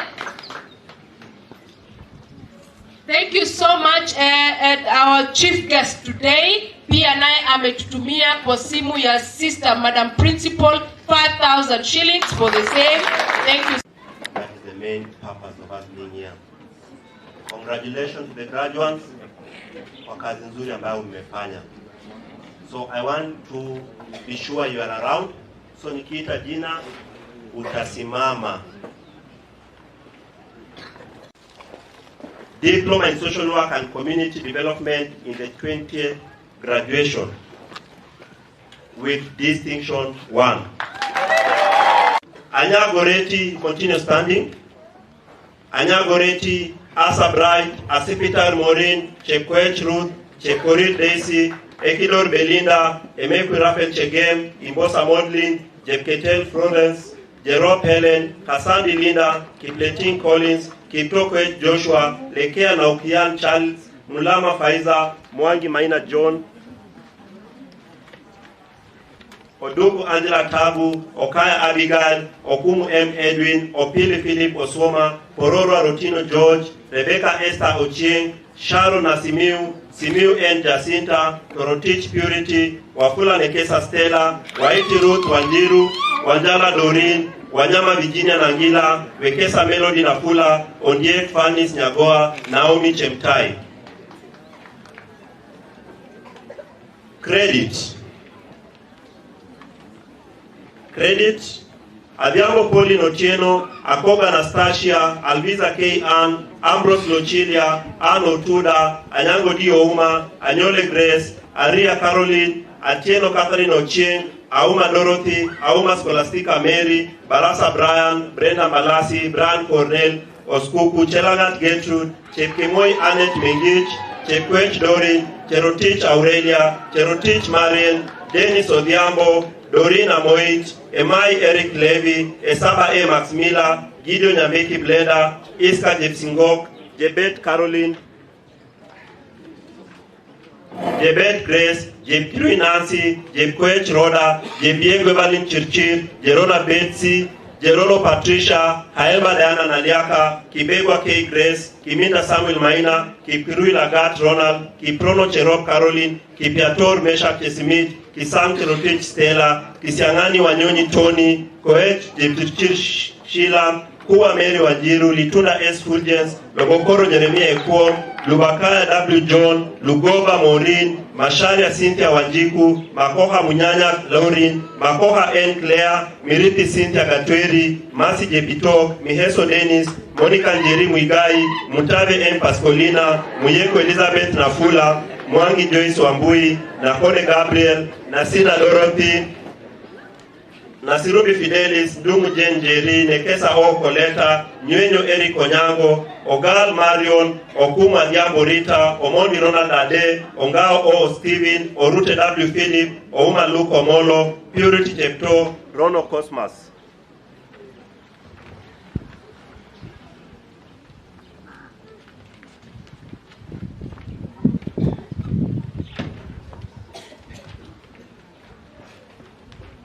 So those ones have credit.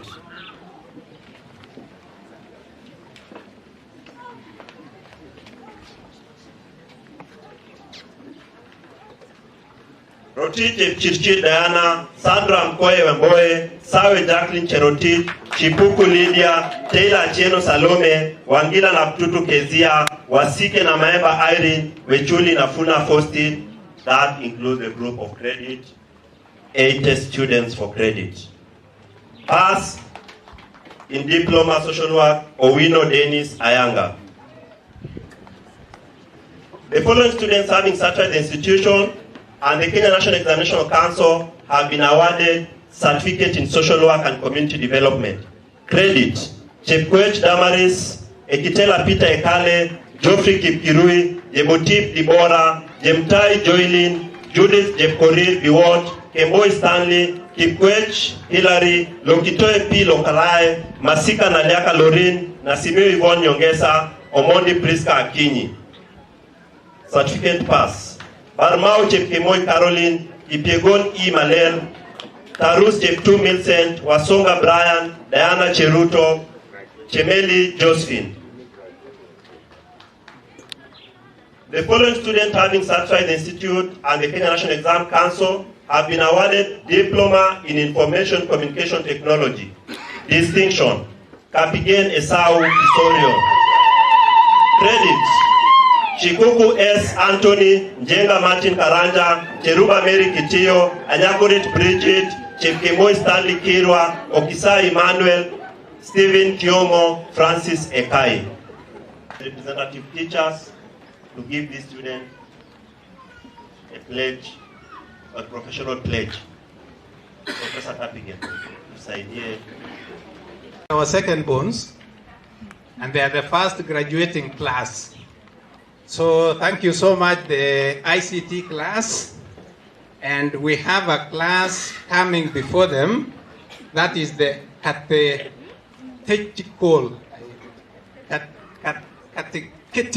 course. And of course, you are our catechists. Eh? Yes, so they are not in session with us, but they'll be coming. I'm sure they will graduate. Now, ICT. Mupo. Yes, remain standing. We have some pledge.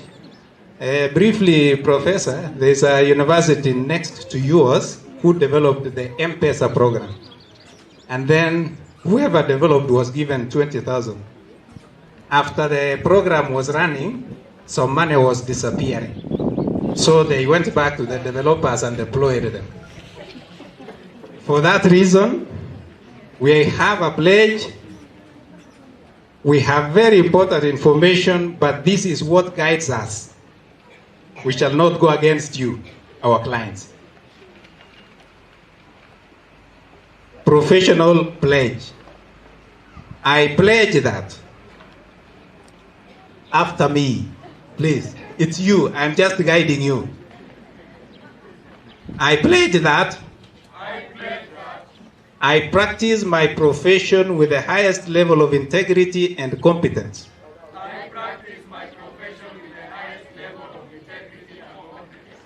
I shall always use my skills for the public good. I support implementation of all company information technology policies and procedures.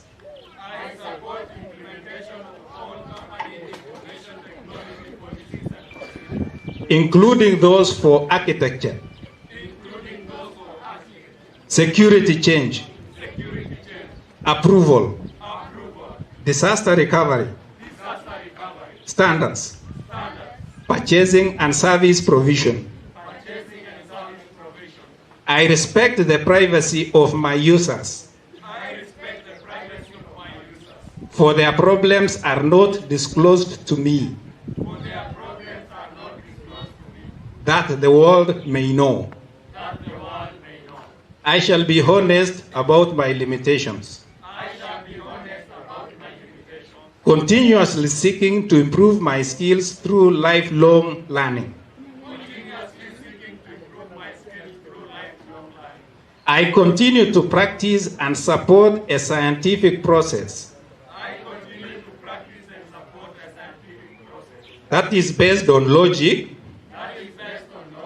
personal integrity, and uncompromising respect for truth. I thereby strive towards maintaining the highest professional ethical conduct. I will never stop learning and improving my knowledge. I support the principle of the professional practice required in professional education. I will conduct research, objectivity using my knowledge and responsibility. In unity, I shall apply, promote development of the Institute, and proud to be its alumni forever. So help me God.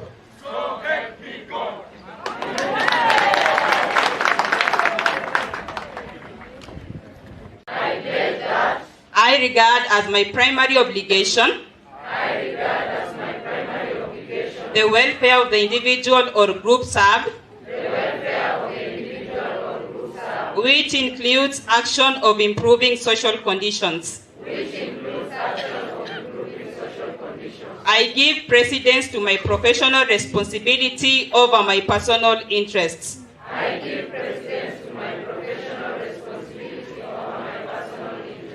I hold myself responsible for the quality and extent of the service I perform.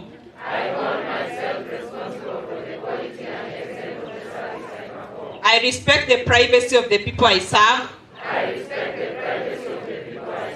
I use in responsible manner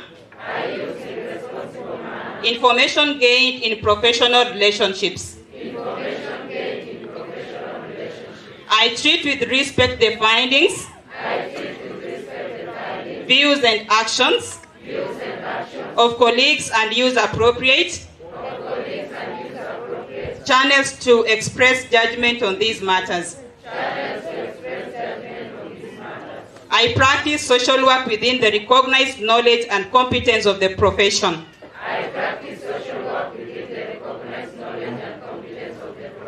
I recognize my professional responsibility to add my ideas and the findings to the body of social work knowledge and practice. I accept responsibility to help protect the community against unethical practice by any individuals or organizations engaged in social welfare activities.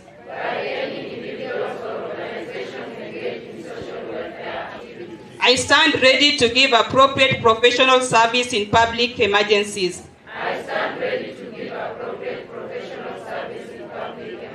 I distinguish clearly in public between my statements and actions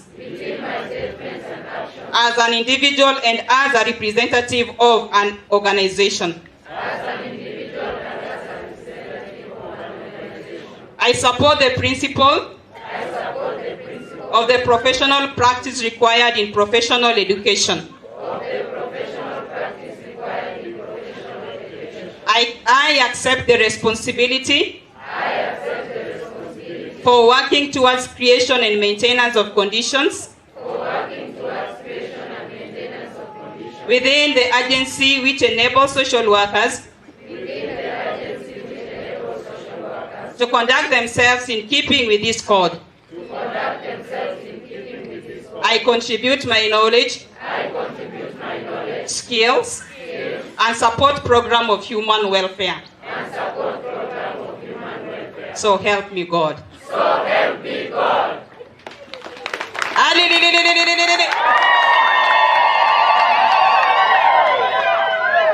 Still standing. So Professor Karibisha. They are conferred to me by the Institute. I declare you graduates in your respective disciplines. As bestowed to me by the Institute, I declare you graduates in your respective disciplines. A lot of things. We awarded 9 students. Not the best academically maybe, but discipline, participation, and with a good spirit of CBC. We have 9 students. Tawaita, tusonge mbele, then you'll be gifted. Hey Ayub, Nanjala Esther Wafula,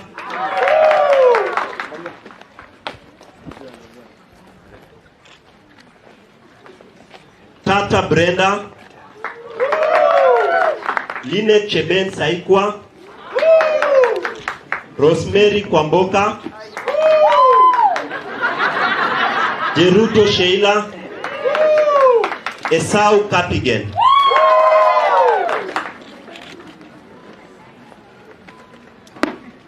Asanteni kwa kazi nzuri and being good around.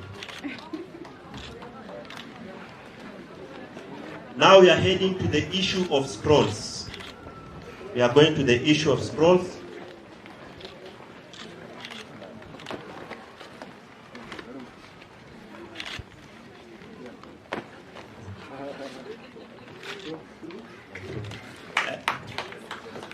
Asante Askofu. Very fast, followed by Ekitela Peter Ekale, followed by Chofri Kipkirui, in that order. Follow in that order.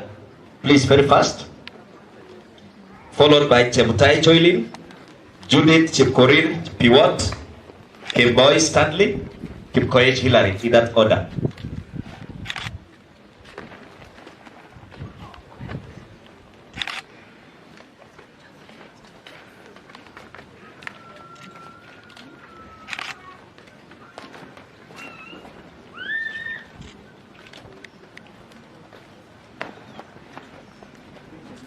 Kemboy Stanley, Kipkoech Hillary, Lokitoe Lokarai, Masika Naliaka Lorin, Nasimiu Yvonne Nyongesa, Omondi Priska Akinyi, in that order. Baramao Chipkemoy Caroline, Kibiekon Malel, Tarus Cheptu Millicent, Wesonga Brian, Diana Chiruta, in that order. Chemeli Josephine,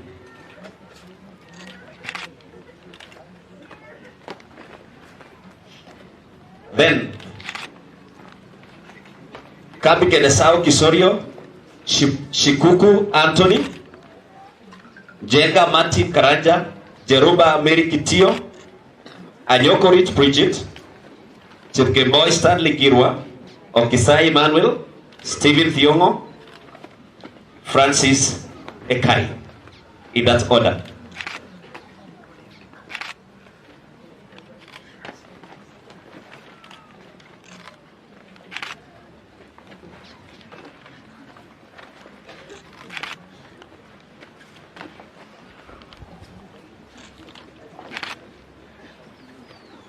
Then to be followed by Bororwa George, Esaba Max Miller, Ibosa Modlin, Okaya Mikael, Doreen Amoit, in that order, please. Bororwa George, Esaba Max Miller, Ibosa Modlin, Okaya Mikael, Doreen Amoit, in that order. Followed by Chemtai Miriam, Chebiekok Evelyn Chirchil, Chepkoech Roda,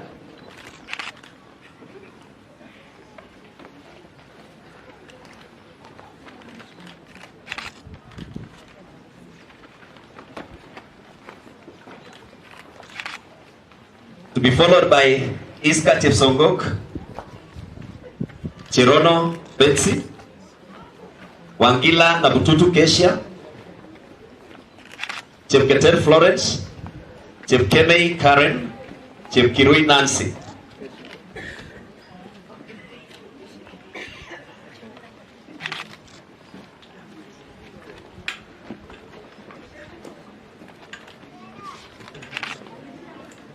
So Iska, then Chirono Betsy, Wangila Nabututu Kesia, Chepketer Florence, Chepkemei Karen, Chepkirui Nancy, Emai Eric Levy, Chebet Caroline.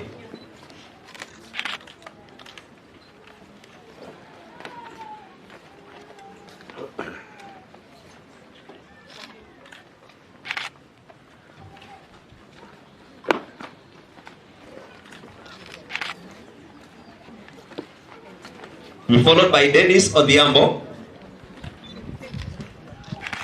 Chuma Melitas, Gideon Blenda Nyambeki, Owino Dennis Sayanga, Weshule Nafna Faustin, Obili Philip Oswoma.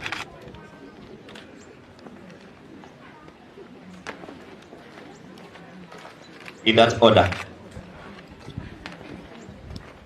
Chepkorir Daisy, Amondi Ayo Collins, Asa Bright, Anya Koreti, Oduko Angela Tabu, Jacinda Nasimiu,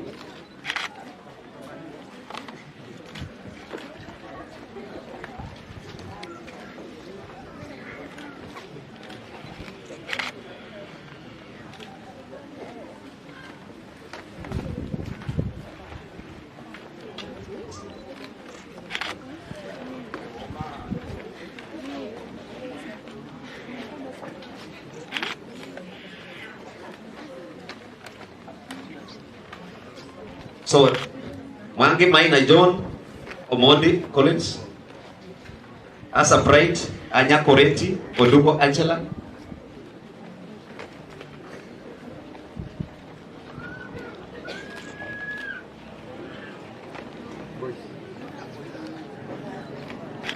Hosea Kipkoech Ruto,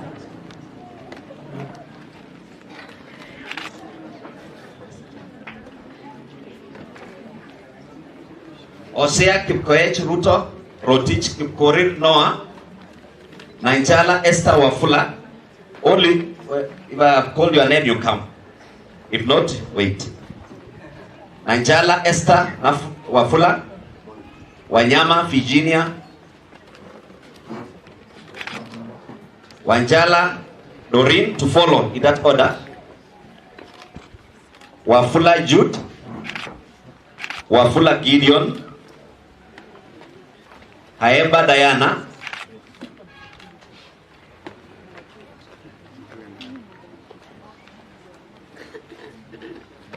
Tata Brenda, Koech Chepchirchir Sheila,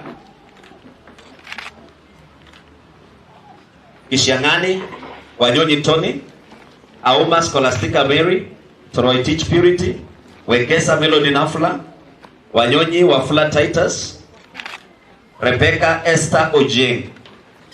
In that order, Atieno Catherine Ojeng, Wafula Nekesa Stella, Barasa Brian Cornell Osukuku, Chela Kat Gertrude, Cherotich Aurelia, Kibleting Collins. In that order, Ondieki Fanis Nyangokwa, Cheptai Naomi, Lynette Cheben Saikwa, Aria Caroline,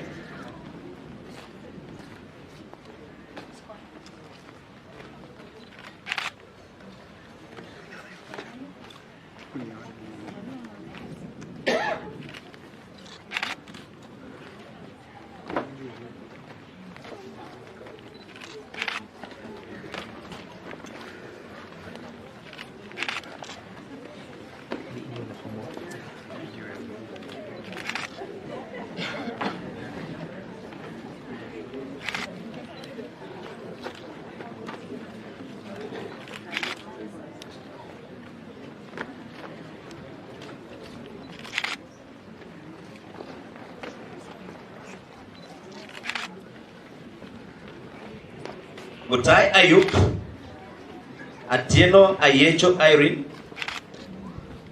Kua Mary Wanjiru, Cherotich Marian,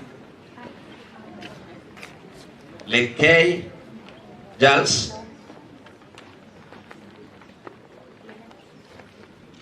Irene Chepchumba, Anyango Immaculate Onyango, Wasike Namaemba Irene, Okumu Edwin, Lubakaya John, Akoko Anastasia.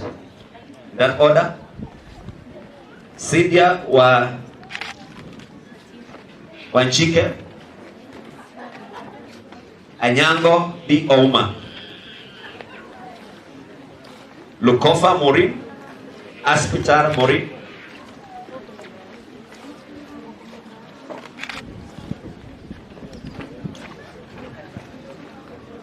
so Lukofa Morin, Cheruta Sheila, Sharon Asimio, Ekidor Belinda, Nasina Dorothy, Litunda Vulchins.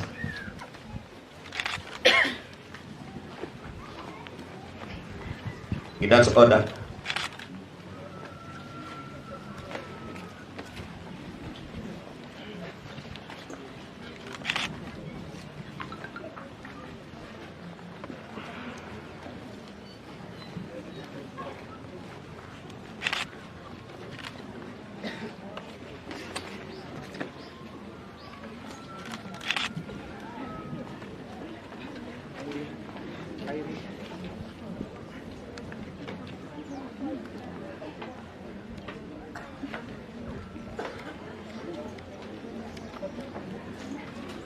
Adhiambo Pauline Otieno, Cherono Patricia, Guire David, Auma Dorothy, Anyole Grace,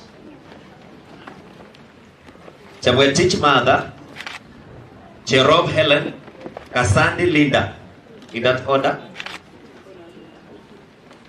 Waiti Ruth Wanjiru, Chepkoech Ruth, Emekwira Vail Shechem, Chepkemoy Annette Mengich, Kiptokoe Joshua, Taylor Ajieno Salome, Chebet Chris, Mulama Faiza, Sawe Jacqueline Cherotich, Masi Chebitok, Shibuku Lydia.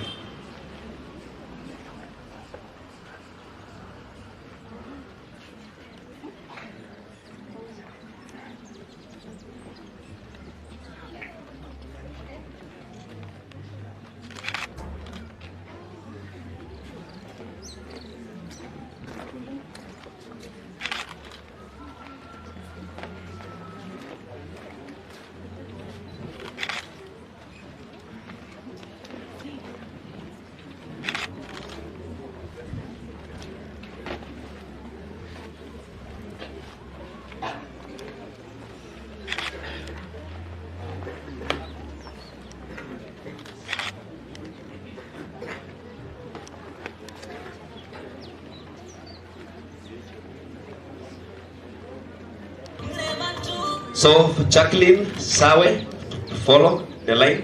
Masi Chebitok, Shibuku Lydia, Kisang Cherotich Stella, Lobokoro Jeremiah Ekwom, Makoa Claire, Rosemary Kwamboka, Makoa Munyanya Laurian. In that order.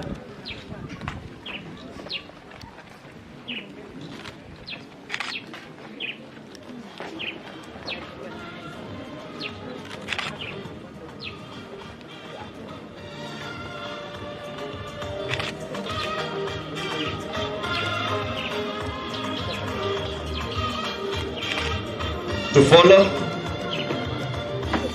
Kipkirui Langat Ronald, Caroline Kibrono, Iminda Samuel Maina, Ouma Luke Omolo, Purity Chepto, Rono Cosmas, Ano Tuda,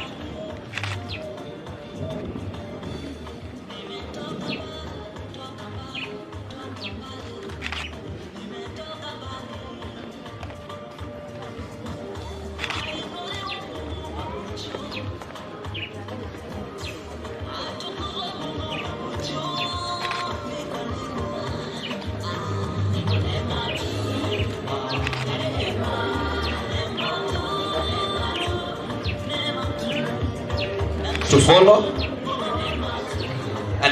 Alivisa Ann, Sandra Amukoya Wamboye, Kibiator Meshak Chesimet, Chepkoye Dorin, Roti Chepchirchi Diana, Monica Jerry Muigai. In that order.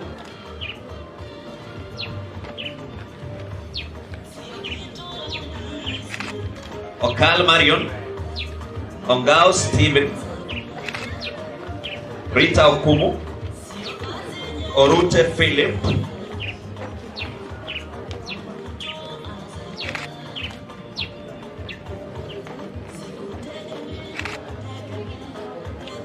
Odieki Fanish Nyagokwa, Ambrose Logilia, Nekesa O Coleta, Nywenyo Eric Onyango, Dungu Chen Cherry, Miheso Dennis, in that order.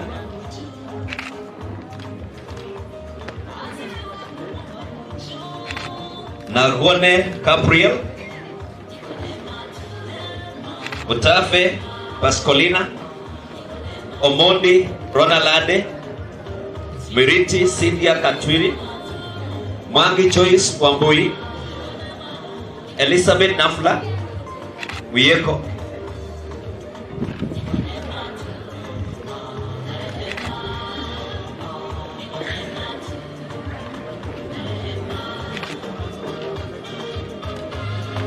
Ibekwa Grace, and Nasirumbi Fidelis.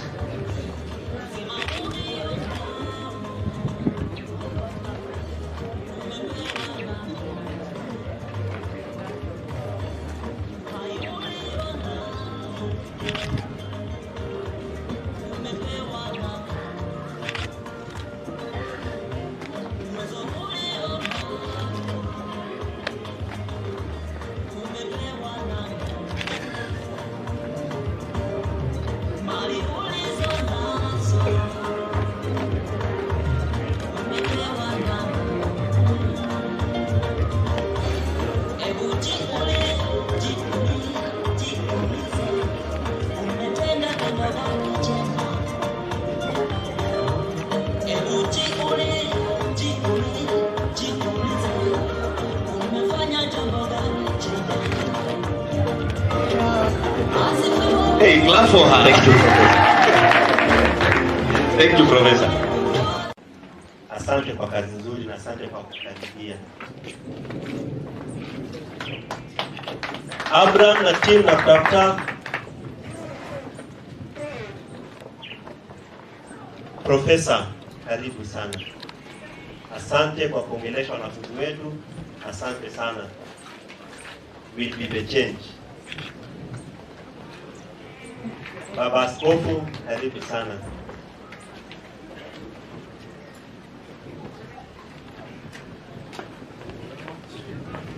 Asante sana, we'll be patient. On behalf of Mother General, alikuwa ametuma mwakilishi, karibu na asante.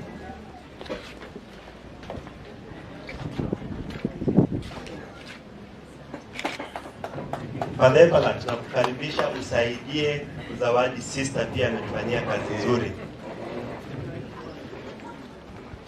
Asante sana kwa kutupatia wanafunzi kutoka Bungoma na asante sana sister kwa kazi nzuri.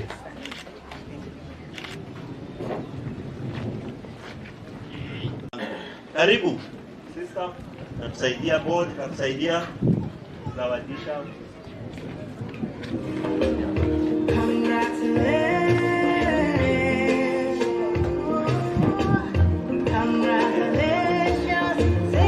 Makofi.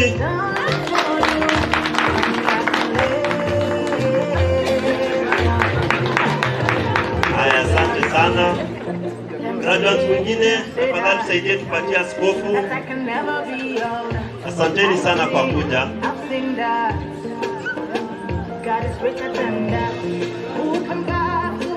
Asante.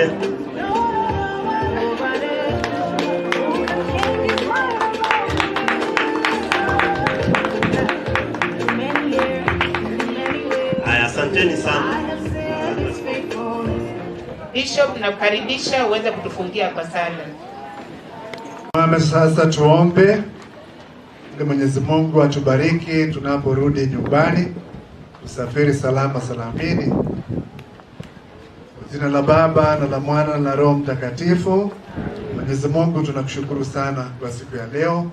Asante kwa sherehe yetu.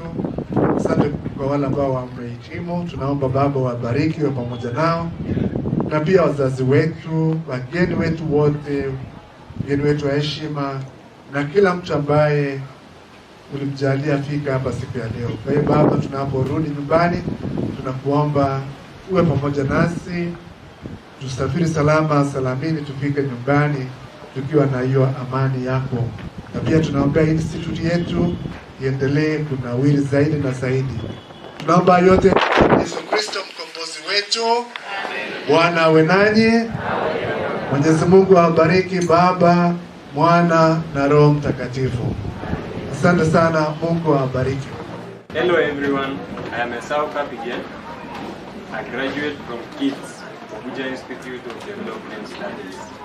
Started my learning here in September 2016, and on this date I have graduated with a distinction in Diploma in Information Communication Technology. Kobujoi Institute of Development Studies is a good institution whereby it offers tertiary education to all learners, community development, social work, and information communication technology. Those are the main courses offered in this institution, and today you have graduated over 160 students who have achieved their very best. We had more than 31 distinctions, we had more than 80 credits. We are proud of this school, and from today onwards, I'm telling you guys, join us. Join Kobujoi Institute of Development Studies. It is where your dreams can come true. Thank you very much.